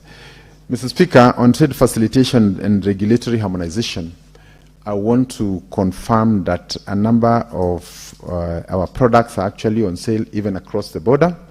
In my own home county, we produce a lot of carrots that are actually sold in Kampala, and therefore to ensure that our traders are able to harvest from Mount Narok and transport all the way to Kampala and Dar es Salaam and other markets is a responsibility that we share with the counties. And just to also confirm that there are deficits even within markets in the larger East Africa, including places as far as Djibouti, Addis Ababa, and therefore when we give this information to our traders, instead of selling their products at a throwaway price, they can be able to connect, and we are able to reduce the cross-border challenge or bureaucracy that would otherwise intimidate them. Also, connecting them with the markets helps us to deal with the logistics so that they can come together, build the necessary volumes, and seek partnerships with the markets across the border. On prioritization and protection of MSMEs, the ministry prioritizes inclusion and protection of MSMEs operating in high volume markets through giving support such as access to trade finance through our financial institutions, but also through government interventions, including through KDC, among others, and also business advisory services, noting that not all of them may have the necessary knowledge, especially in engaging in formal business. And that information gap sometimes has been a hindrance. So we need to provide the necessary advisory services so that even as they engage banks, markets within and also outside the country, they have all the knowledge required. We also do training on standards, packaging and market requirements. And lastly, Mr. Speaker, is that the ministry is equally facilitating the formation of producer and trader business groups to strengthen bargaining power. So taking 1 ton of carrots all the way to Kampala may not be economically viable. So we need to find a way of bringing them together, benefiting from the economies of trade, and also being able to help them to negotiate, because at the international level, we also need some of these skills that are necessary. Mr. Speaker, we also have initiatives by the warehouse receipting system. The key strategies undertaken by the ministry through the Warehouse Receipt System Council include expansion of the warehouse receipt system, expanding the network of certified warehouse operators across key agricultural producing regions to support structured commodity trading. And just to clarify on warehouse receipting, we are trying to deal with the previous situation where farmers are forced to sell their produce in duress because they need money urgently. The markets may not be favorable at that particular moment, and they need money to meet their bills. And therefore, Mr. Speaker, through this warehouse receipting system, government has licensed a number of warehouse receipt operators. And when you take your produce there, you get a document that is bankable. And you can hold this document. It is one that banks are also ready to cash. And we believe this is a game changer, especially for commodities that are not perishable. In other words, they can stay for a month or two. And through this, Mr. Speaker, if a farmer or a trader can get 30 or 40% of the value, then he can be able to meet his immediate needs. And in the long run, they will not have sold their produce under desperation. The image and desperation arising from perishable commodities and lack of market solutions should not be allowed to go on. And we believe that this is one of those systems that deserve the support of all of us. Mr. Speaker, allow me to go on the issue of promotion of structured agricultural markets and reduction of post-harvest losses through certification and regulation of warehouses and strengthening market access and financing through linkages between farmers, traders, financial institutions, and commodity buyers is one very important thing, Mr. Speaker. So when the farmer grows a commodity and they have no idea where to sell it, then we have a big problem. When you have no financial institutions to support, as we await for the product to be sold, then another problem comes in. So the ministry comes and provides that. So digitization and market transparency are key instruments that can help us to have information across and also to create transparency so that a farmer does not end up getting the least while other players who have come in between get everything. And I think protection of the producer is extremely important so that they can produce more in days to come. The Council operates through the use of electronic warehouse receipt system for tracking commodity deposits, withdrawals, and transactions. This enhances transparency, improves market information flow, and strengthens confidence among market participants. Mr. Speaker, one of the known trends, especially in agriculture, is that when people produce wholeheartedly a commodity, hoping to make a lot of money, and they don't succeed in making money at that particular time, in the next season, they tend to reduce because of the dented confidence in the market. So if we are able to have a continuous support for farmers so that they can have access to the market, then we will be able to up production across the board. Lastly is on strategic partnerships and stakeholder coordination. Through the warehouse receipt systems, we do collaboration with county governments, farmer cooperatives, financial institutions, and development partners to strengthen aggregation, storage, and market infrastructure. These partnerships enhance the resilience of agricultural markets and protect the livelihoods of traders and producers across the country. I submit. Thank you, Mr. Speaker. Thank you, Cabinet Secretary. Professor Ugenda, do you have a supplementary question?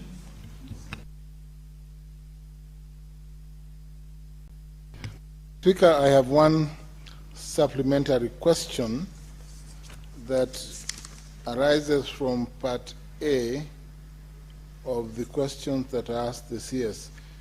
CS, at response number 4, you state that the CAIPs, or County Aggregation and Industrial Parks, so far, 5 out of the 17 have been completed. That rounds off to 29% completion rate. Please explain to us, Waziri, why the status of the other 12 CAIPs that the national government partnered with the county governments to fund, and why the other 12 are not complete, or their current status. You have also stated that CAIPs is meant to provide facilities for aggregation, processing and marketing of agricultural produce and all that. You then refer to your county, Nakuru, I suppose, as manufacturing carrots.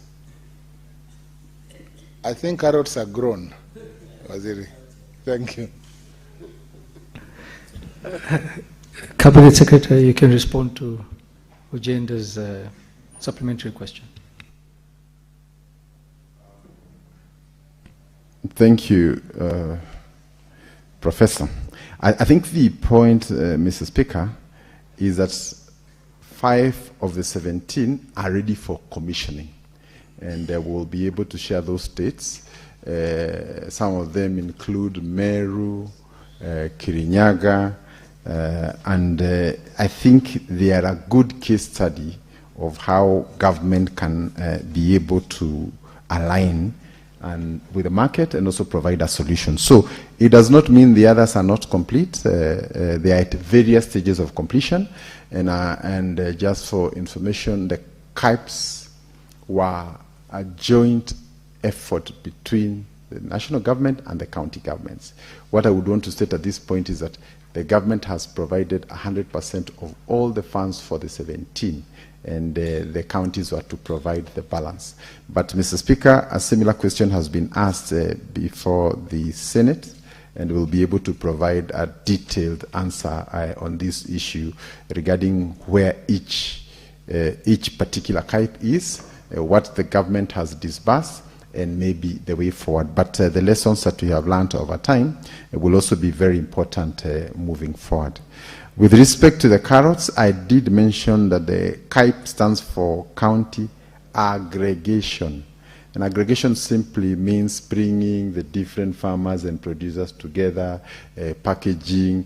So I think we need to review our understanding of manufacturing. Really, at the KIPES level, what you're looking at is value addition, packaging, sorting, and all that. Because as we said, in a county that produces, say, avocado or macadamia, a farmer will be doing half a ton, another one a quarter a ton, but we need a center where they can all come, they are graded, they are packaged, and then now that makes it easy even for buyers to know that I want 20 tons, I go to Kirinyaga or Embu and so on. So the idea is to create mini or cottage industries there. And just for your information, we are also introducing cold rooms. So for example, in a county like Nyanza or Migori and many others that are in the fish space, which is perishable, we know that farmers or fishermen for that matter, whenever they catch their fish, they are desperate because there's nowhere to store their fish. So through these KIPES, we can be able to manage the market, because you can have your produce, have it for 2-3 days or a week before the market regulates itself. In the areas where we do other commodities such as vegetables like Meru, we have a fully functional cold room which can be run by a cooperative. So instead of you throwing your produce to the market when the prices don't allow, you can go store it for a week or a month, and then you can bring it. So indeed, it may not be the hardcore manufacturing that we have, but in a way, it is part of the agro-processing that is necessary to help our farmers to add value. And we have found that with very minimal processing, you are able to double or even sometimes triple the value. And I think this is really where we are going. And also to encourage, instead of selling the potato, maybe you can do the crisps. Instead of selling just carrots, you can be able to package them in long life and they can stay for a month and so on. So I think this is a conversation we want to have with our cooperatives, with our farmers and our business people, and to say that the opportunity is with us here. Thank you. Thank you, Cabinet Secretary. And I also want to take this opportunity to thank you for schooling Professor Senior Counsel Ojenda on the meaning of aggregation. Senator Boni Kalwale. Thank you, Mr. Speaker. Mr. Speaker, allow me to congratulate the Minister. Not many members in this House will know that he was my colleague in Parliament in 2002 to 2013. Yes, now they know, especially junior people like Kenyan here. Mr. Speaker, before I raise my question, I would like to draw the attention of the Minister to the provision of the Constitution of Kenya, 4th schedule, that divides functions between the national and the county governments. And Article 187. In 4th schedule, Minister, the function of markets falls squarely with county governments. And in 187, the Constitution goes further and tells you in subsection 2 that if a function or power is transferred from one government to one level to to another government at the other level. B, constitutional responsibility for the performance of that function or exercise of power shall remain within the government to which it is assigned by the fourth schedule. Now, we have seen as legislators that the national government, your ministry, and the office of the president, and the president himself, have taken the lead role in this particular exercise, especially CAIPS, and to a large extent, most of the markets in the country. Could you explain why the cabinet is not abiding by the Constitution, is attempting to take away function that has been given to county governments? And yourself, you've been a very successful governor in Nakuru. You've just told us that the president is inviting us to join them when he'll be launching other such functions. Why do you want us to come to be witnesses when you're breaching the Constitution of Kenya? Finally, but not least, Senator Kalwale only allowed one supplementary question.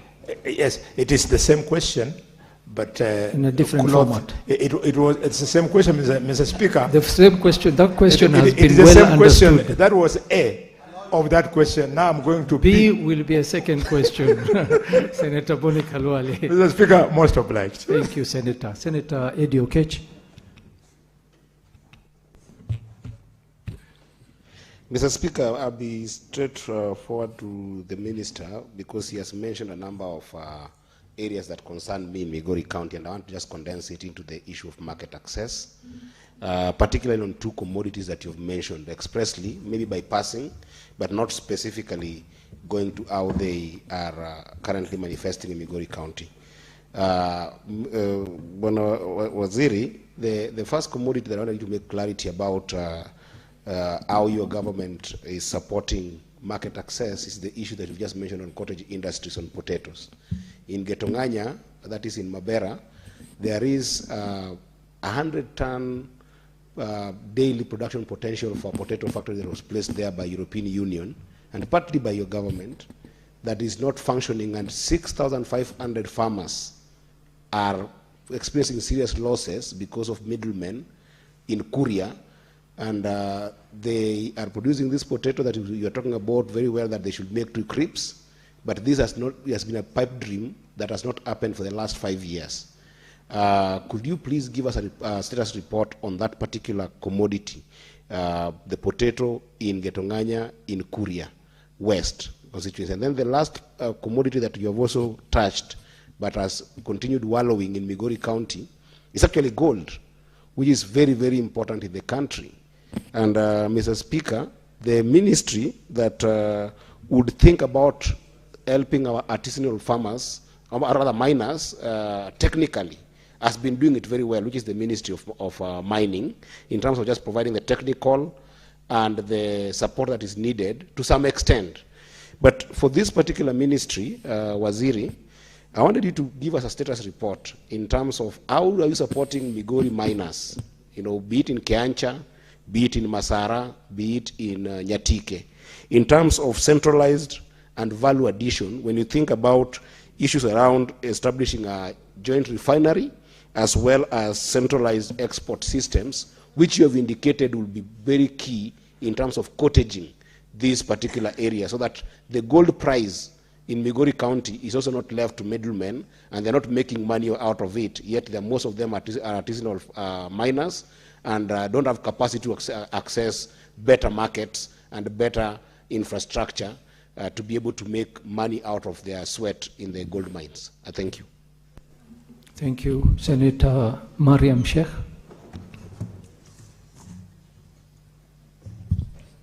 Thank you, Mr. Speaker. Mr. Speaker, my question is, first I have to thank the CS and there's 13 county project which has been flagged out as under the CAIP, and among them is Mandera. And as the CS alluded, that most of these projects status is not known. Now, we as the House, let him report the status of all the projects which are there. But my question is CS aware that most of these projects which has been completed as KAIP, it is not in use? One, because of some essential things like water, electricity, and the role accessibility to the market. So what is the way forward and what is the measure that this market which has been completed can be used? Thank you. Thank you, Senator Mariam. You do realize that the county governments also have a role to play, but we'll allow the CS to reply. Senator Siango. Thank you, Mr. Speaker. In the response to the questions, the primary question, the CS mentioned that the ministry helps county SMEs by linking to domestic and international markets. Can the CS give examples of county and SMEs that they have linked to international markets and the success rate of this initiative? And as he responds to that, Mr. Speaker, in Kitui County we produce a lot of dengue. I would like to know the strategy the ministry is using for value addition and marketing of dengue from Kitui and other dengue growing counties. Thank you. Thank you, Senator. Maybe we can allow the CS to answer the 4 supplementary questions and then we take another 4. Cabinet Secretary.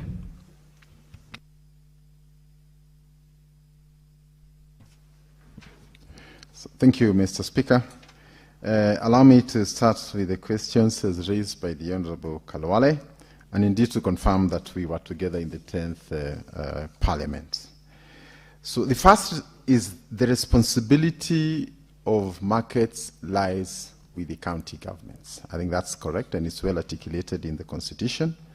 But we must also agree that there's that which the counties have been able to achieve, and whenever county governments come forward and seek support in delivery of a particular function, they can enter into an agreement with the national government, which is the case in the market scenario.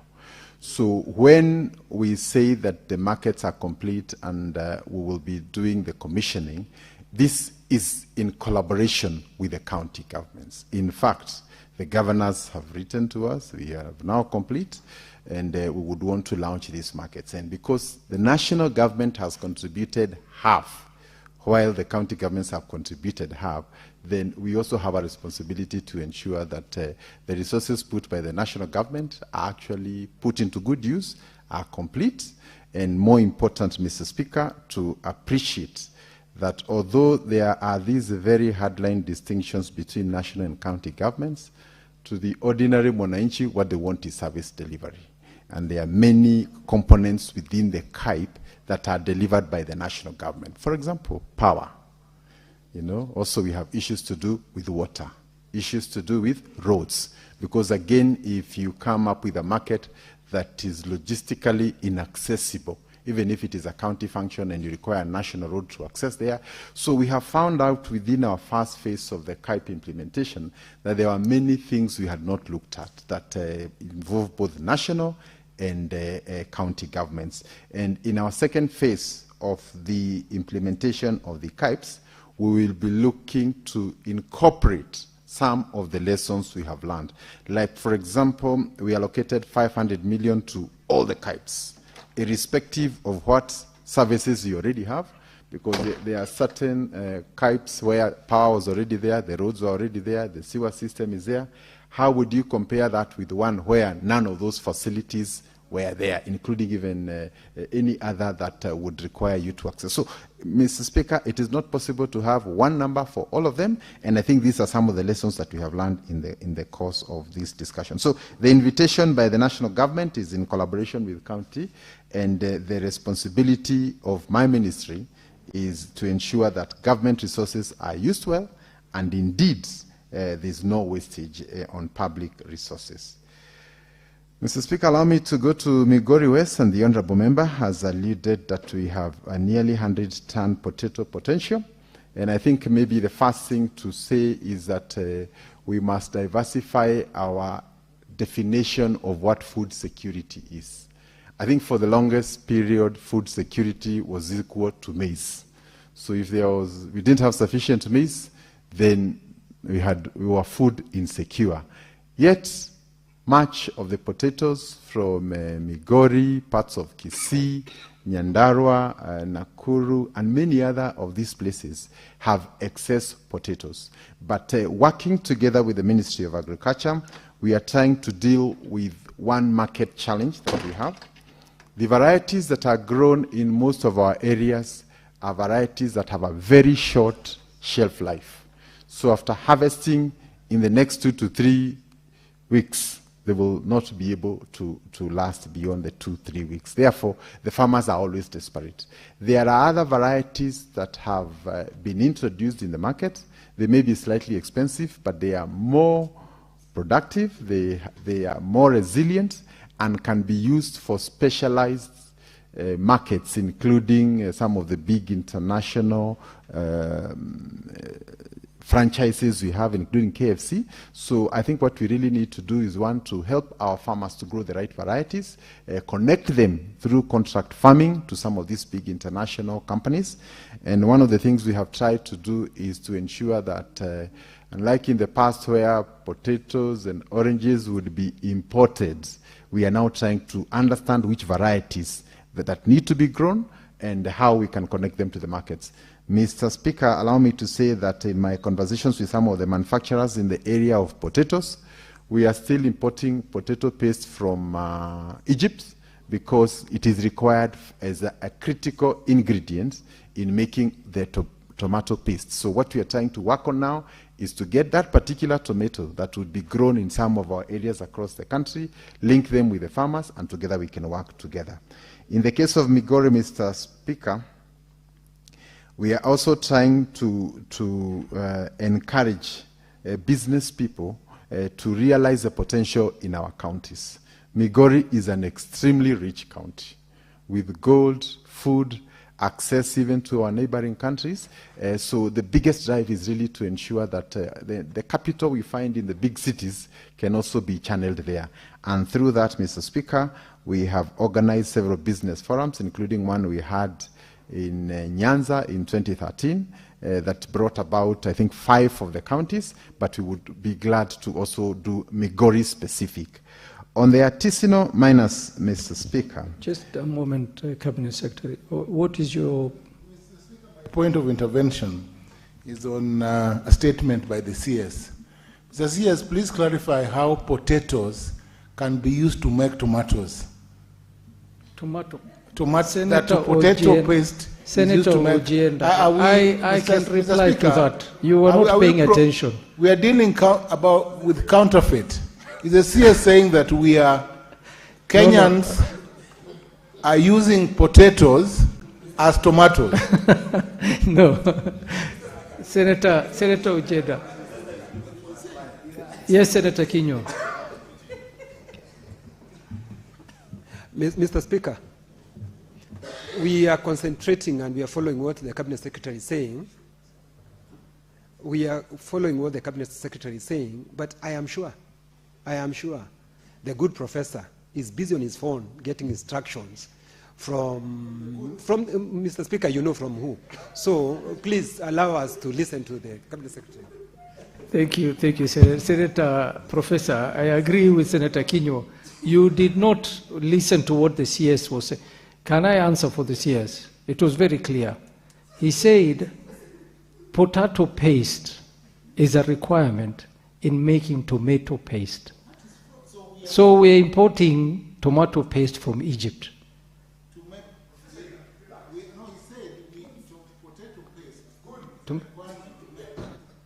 Paste. No. So are we selling tomato paste? It's part of the ingredients. Potatoes for tomatoes? No. Potato paste. Base ingredient, exactly. Thank you, Senator Mtata. Professor will school you after the class. after the Senate session. CS, please proceed.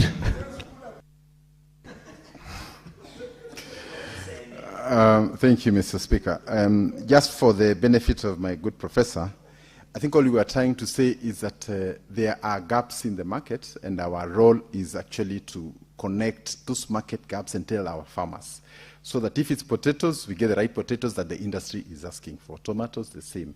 And just for clarity, in some of the countries, including Thailand and others, they don't use products such as cassava for eating. These are products that can be used as a base in pharmaceuticals. And that's why we want to take even our potatoes and all the others. So I think we just want to say that we want to bring value addition so that we can move forward. Lastly, Mr. Speaker, allow me to go to the Honorable Member on Migori West. There's a specific question on a refinery for our miners. And one of the biggest challenges we continue to face in Africa and in Kenya in particular is that we have not developed the necessary infrastructure, both to do the testing and more importantly also refining. So we end up having our minerals being sold to the big markets, and we fetch maybe 30–40% of their true value.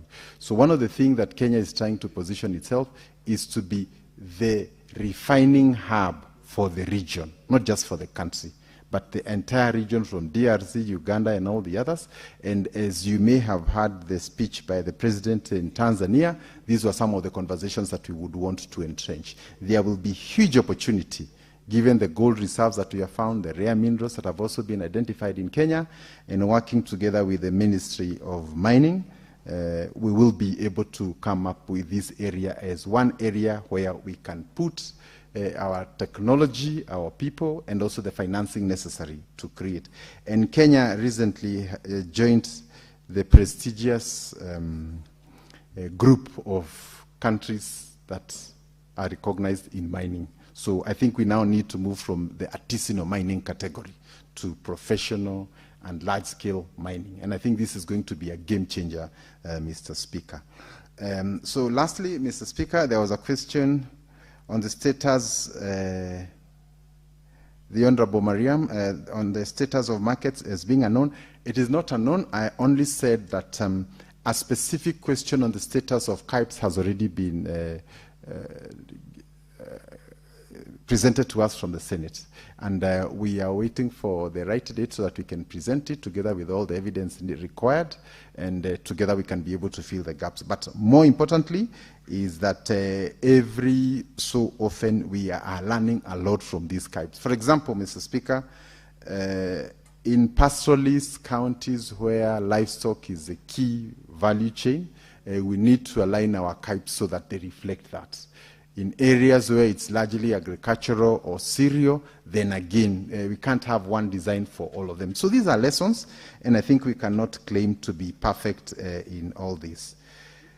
Then that we have certain markets and other government projects that have been built but are not yet complete. Therefore, the Honourable Member was asking what we can do. I think this is where we were talking about working together with the counties, because more often than not, when we decide to build a market, we just look at the structure. We don't look at the sanitation. We don't look at the roads accessing there. We don't look at how far it is from the main road, because markets are also about convenience, and it is for that reason sometimes when you geographically misplace a market, people will leave that grand market and go to trade outside because the geography is not aligned. And those are the issues or lessons that we have learned. And Mr. Speaker, what we have encouraged our county governments and the Ministry of Lands is that we do a feasibility study before any market is placed to reduce chances of misalignment. Mr. Speaker, also there was a question from the Honourable Siongo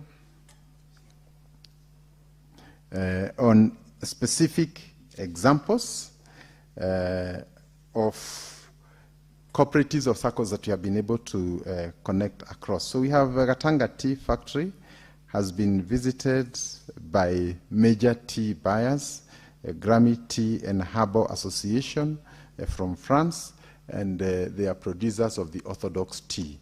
And Mr. Speaker, One of the things I would want to mention specifically about these orthodox teas is that Kenya is also positioning itself not just to do the traditional teas, but the high-value teas, and also to change the use of tea from merely being a beverage to also being a fine dining item.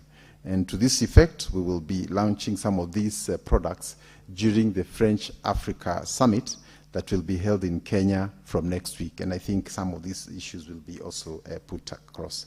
We also have Vivo Activewear is now expanding apparel to the USA, and this has been facilitated through Keproba. So, and I was specifically answering the question of providing examples.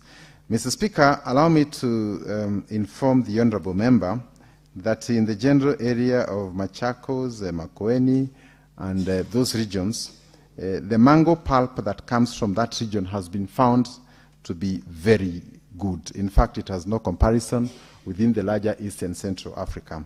And talking with the major manufacturers and processors, we would want to have this region producing the mango pulp for Coca-Cola and others, and therefore our work is to try and see how we can work with the counties, increase productions, have the right varieties, and build linkages that can provide support to our farmers. I submit. Thank you, Cabinet Secretary. We'll take the second set of questions. Senator Kinyo. Thank you, Cabinet Secretary. My observation is this, Cabinet Secretary. I think from where you sit, you have an aerial view of what's happening in the whole country, but then you can map out, because many of our counties, we have become jack of all trades but master of none. Would you, from where you sit, because you have, you can quickly see, you have data plus monitoring, you say which county is best for what. Like for example, like Laikipia, we are best in beef production. Would we then have a situation like that where you classify these counties? Like for example, you go to Cuba. Cuba is known, and they know they are not producing anything, but they know their cash crop is exporting doctors. As in our country, you, Secretary, because you have an aerial view, what would you recommend? In your answering, Roman 3, you have indicated you are collaborating with the housing, Department of Housing. Can you confirm, the Cabinet Secretary, that our housing levy fund is the money that is used to construct the markets? Thank you. Senator Omtata Okoiti. Yes, Honorable Speaker, thank you. Honorable Secretary, thank you for your presentation. My main concern is these CAPES that have come up in almost every county hardly have any feasibility studies. I've not seen a single feasibility study.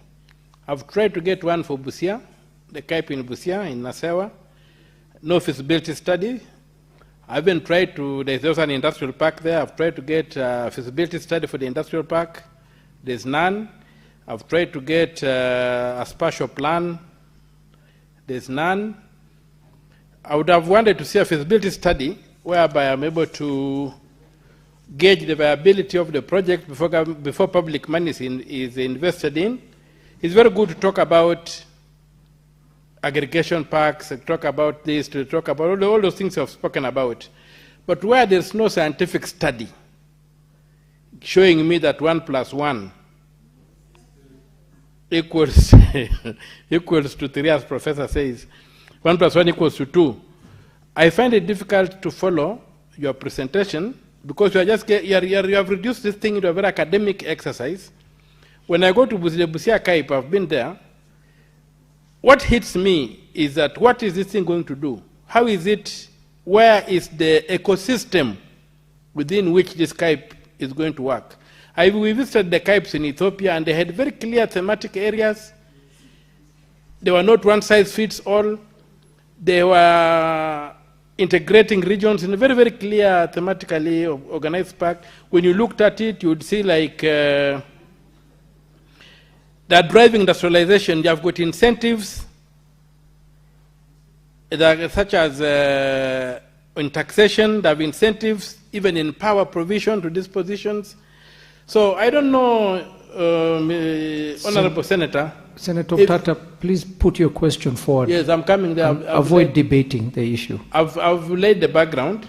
So I don't know whether we have any feasibility study for any of those types, and what is this, if there are any, what is the scope of those feasibility studies, especially in terms of what incentives do they give to the producers, and what incentives do they give to the investors, and how do they integrate the country as a whole in terms of pushing the industrialization project? Thank you. Thank you, Senator. Senator Newton. Thank you, Mr. Speaker, for this opportunity. My question to the CS, but before I ask the question, Mr. Speaker allowed me to also build a foundation on it. Mr. Speaker, I have seen very many market buildings coming up in Moraga, but most of them, and I can assure the CS, especially storage ones, are not in use because there is nobody to use them. So I want to join Senator Mtata in saying that if there is any feasibility study that is done, as the CS claims, then I think there is a gap somewhere, because these structures just come up even when they are not needed. And Mr. Speaker, we have more needs. And I draw the CS's attention to the lower region of Murang'a, where we grow a lot of mangoes, Mr. Speaker. And the county has interventions, but it is not able to mop up all the mangoes that are produced. So exactly what is the ministry doing to see to it that it intervenes and supports the county government in mopping up mango production in Lower Murang'a, Mr. Speaker, the wards of Kakuzi-Mitubiri, Idhanga Ward, Makuyu Ward, Kambiti Ward, because the past season there were loads and loads of mangoes rotting along the roads. And Mr. Speaker, as he does that, he has mentioned something very important, that they are assisting in providing business advisory services, where they train on standards to especially the common mwananchi. Do we have a structure? Because I've not seen anybody in Murang'a being trained on this. And Mr. CS, what are you doing to see to it that avocado farmers are assisted? The upper region of Murang'a, Kandara, Gatanga, Kigumo, Maragua, parts of Kiharu. Thank you, Mr. Speaker. That's my question. Thank you, Senator Mandago. Thank you very much, Honorable Speaker. Honorable Speaker, my supplementary questions goes to the CS on the issue of KIPES. And maybe you allow me, Honorable Speaker, to just say this question would have been comprehensively answered if the CS had honored the invitations and the summons of the Trade Committee. And I also want to inform him that we have fined him 500,000 and he should pay, and consequently also summon him to appear in the next session, Honorable Speaker. And Honorable Speaker, this is because there are statements that have been pending from 2023, 2024, 2025, and the ministry has not responded to, and it touches on these KIPES. And on a general statement, Honorable Speaker, the rates of completion of these KIPES is actually worrying. In Kilifi, for example, when my committee visited, they just found there the contractor slashing the forests. In my own county, Honorable Speaker, first it was procured above the recommended amount of 500 million. It was procured at 535. The one in Wajir was procured at 601 million. 101 million above. So there are a lot of issues my committee, on behalf of the House, would want to process so that we can submit a comprehensive report. So my question to the CS is, he will not be able to comprehensively respond, but maybe you can tell us what is the status for the one for was in issue that had stalled, and yet national government had sent all the money. The contractor was paid. He has not been on site for a very long period of time. What is the ministry doing about it? Thank you, Senator. Who are you trying to inform, Senator Kinyo? The Senator. Mandago, do you want to be informed? Yes, he's a good neighbor. Mr. Speaker, the Cabinet Secretary have been informed that the committee, he has not been attending the committee.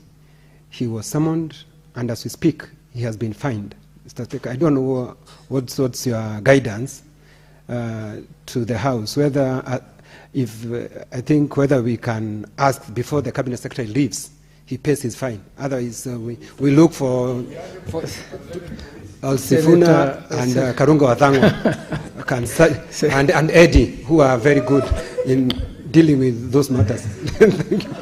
Senator Kinyo, that is a matter that will be handled by the substantive speaker when he comes to the House. Cabinet Secretary, please respond.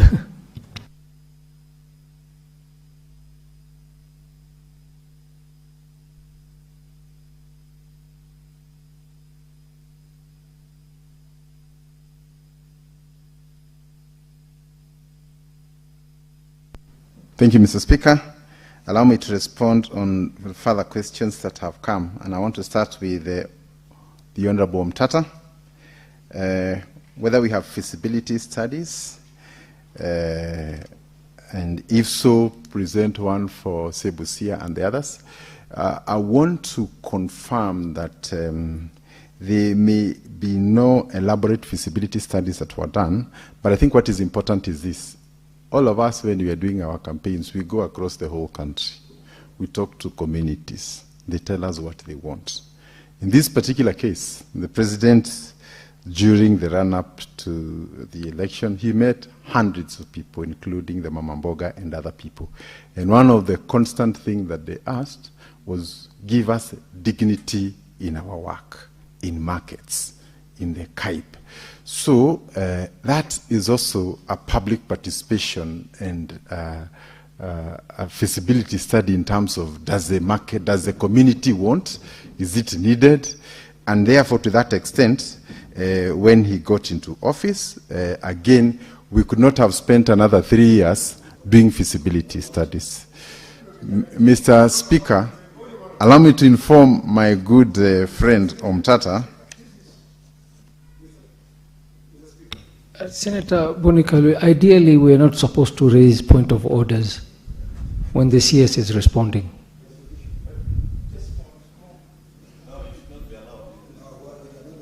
Go ahead, Senator Boni. Mr. Speaker, because Parliament keeps record of everything, Hansard has been told that the minister went around with the president asking the people in the countryside what they wanted. Let me stop you. The minister did not campaign with President William Ruto. How was he there? He was campaigning with Raila Odinga. Let me stop you, He's misleading the country. Boni Kalwale, maybe we heard differently. But the CS did not in any way mention that he accompanied the president in those visits. He said the president did. So let me just stop you there. You have no point of order. No, there is no need to be informing. CS, please proceed. But that's not what the CS said. What you said is not what the CS said. That's why I should actually find you out of order for raising a frivolous point of order. CS, please proceed. So, Mr. Speaker, I was just trying to allude to the fact that sometimes nations bury themselves in big terms like feasibility and all those things, and we spend all our lifetime doing feasibility on what we already know. So is there unemployment? Yes. Do we need to create value and dignity to our people? Yes. And the people have spoken. So I think this is what you're trying to do. Just to draw an example, in the year 2002 when President Mwai Kibaki came to office, we implemented the free primary education. It was implemented on day one. We literally opened all the doors. I'm sure the Honorable Kalole remembers, no feasibility was ever done. Was it a success? Yes. So I think let us also agree there are historical challenges we have had. And again, we may not want to go to the, spend money, take a lot of time is gone, it's time for action. And I think these KIPES, we agree they are not perfect, but we are on a journey to perfecting them. So that admission means that in our second batch, we'll be able to correct where we didn't do, maybe there was an omission. But again, we want to say that we don't want to bury ourselves in too many jargons while our people are suffering by the roadside. And, you know, there's no sanitation, tomatoes by the roadside the whole day, by evening, they all go to waste. So I don't think we need a feasibility to confirm that potatoes or tomatoes will wither by the end of the day. Mr. Speaker, on the issue of incentives, I agree with the Honorable Member, Omtata, that indeed we are working with the counties to attract. Now, that's now how we get to Migori, Uasin Gishu, and all the others.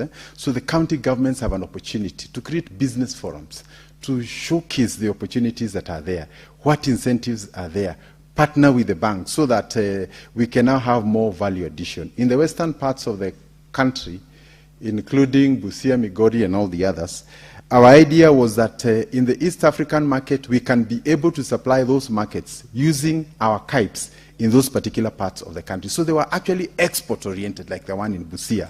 And just for information, in Busia we have the EPZ and also the KIPE, and they are both at the same place. So again, just trying to emphasize that we believe that the future of Kenya is also conquering regional markets that will be very useful for us. But I appreciate, and even as I say that we shouldn't be too academic, also to acknowledge that Omtata is known to me through his writing as a serious poet, and I salute him. We went through his poems when we were in intervention. Thank you, Mr. Speaker. Allow me to go to Mr. But CS, let me inform. No, sorry, Senator Newton, no intervention. No intervention.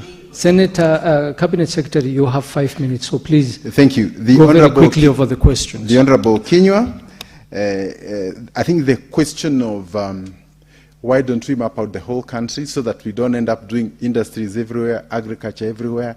You know, I think there are some countries that can do well. Just for your information, certain countries such as China have taken like a whole province and said, this is where we get our potato, not just agriculture, one particular variety. Because it takes a bit of infrastructure, planning, aggregation, the extension officers to make sure that a particular commodity succeeds. So I think this is well in order. However, because the driving of the economic agenda of a county is a responsibility of the governors, this is where we really need to cooperate. So that when we say we want to have like 5 counties as the key industrial centers, it doesn't mean the others are not important, but they can also do something else, including tourism and other issues. So I think it's best is to pick maybe 2 or 3 that are most useful and run away with them. Some counties have done very well in logistics. We can support them to become the logistical hub for the entire East and Central Africa. Then with respect to collaborating with the Ministry of Housing, yes, we are working with them.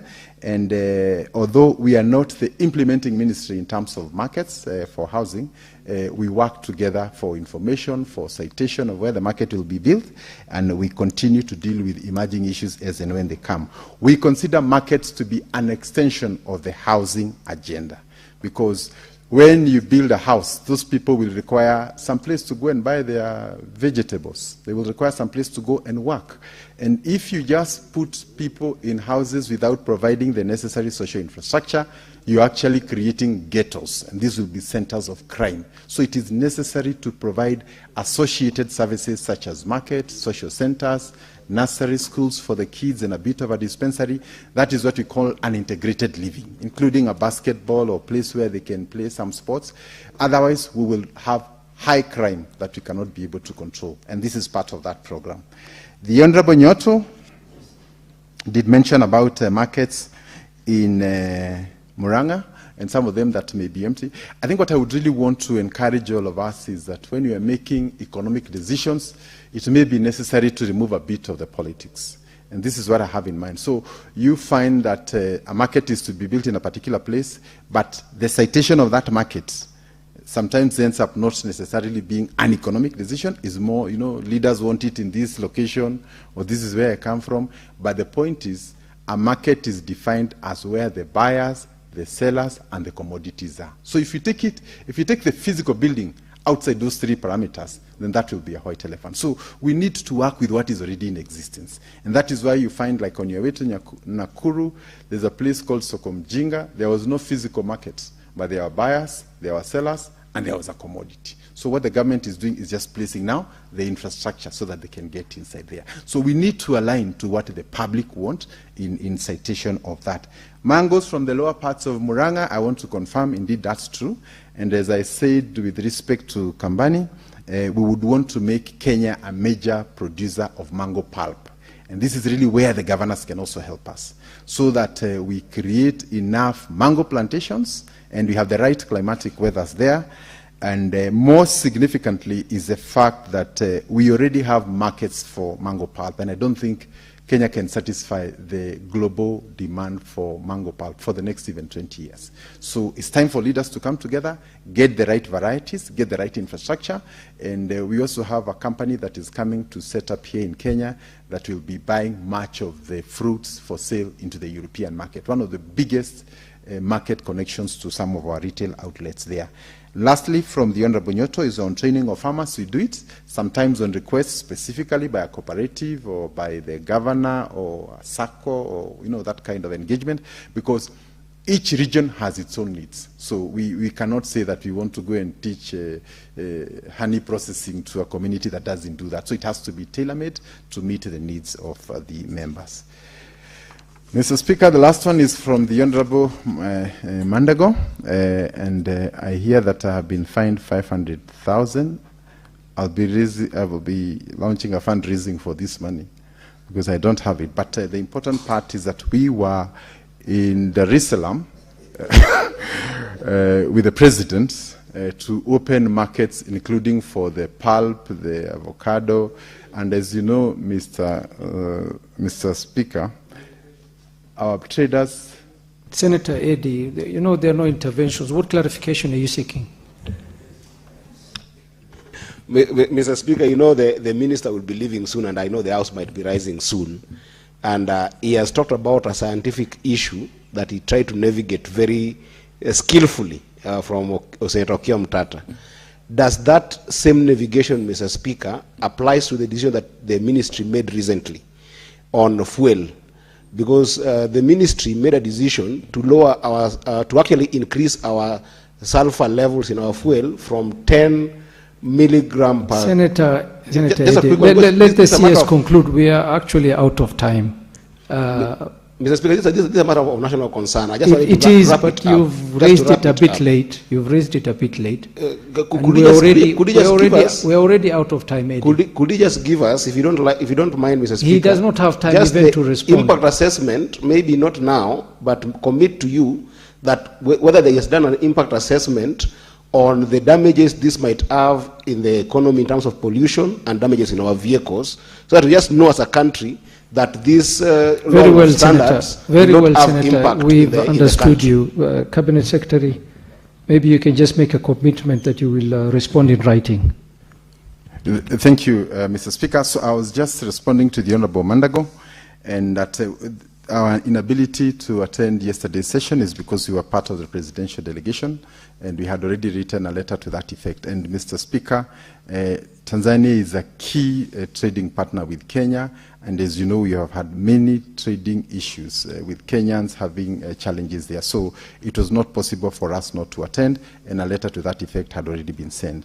Lastly, on the Uasin-Gishu stalled CAIP, I want to assure the Honourable Member that a substantive question has already been asked, and I will be able to present it as early as next week, as soon as you give me the right timing. And we will come both. Cabinet Secretary, I give you 1 minute to conclude because we have to rise. Okay. 1 minute to conclude. Thank you. We'll be able to provide both the evidence, pictorial and otherwise. and also to confirm that working with the EACC, we'll also be doing an audit for all the KIPES to ensure that there's good use of public resources. With respect to the last question asked by the Honourable Member, I wish to say that the fuel that you're talking of, standard, was the fuel you are consuming for the last 10 years until August last year. I don't know how many vehicles went bad. So we had just raised the standards for our sulfur from 50, we lowered to 10 August last year. So we have been consuming the level we have now reverted to ever since until August last year. So there's nothing new we have brought. It's just that the sourcing of petroleum products across the world is a major challenge. And also worth noting is that refineries across the Middle East have been thoroughly damaged. So this is not a problem that is going to be there just now, but in the foreseeable maybe 1-2 years, where our sourcing options have been thoroughly compromised. And between having a perfect quality and availability, we chose to have availability. But I want to assure you that most of the countries within the sub-Saharan Africa are using the level we are talking about, and we have not had any reported challenges. We just wanted to be a front runner in the area of environmental protection. I submit. Thank you very much, Cabinet Secretary. Honorable Senators, it is now 1:03 p.m. and having concluded the business for which I extended the hours of sitting, pursuant to Standing Order 34.2a, the Senate stands adjourned until later today, Wednesday, 6th May 2026 at 2:30 p.m.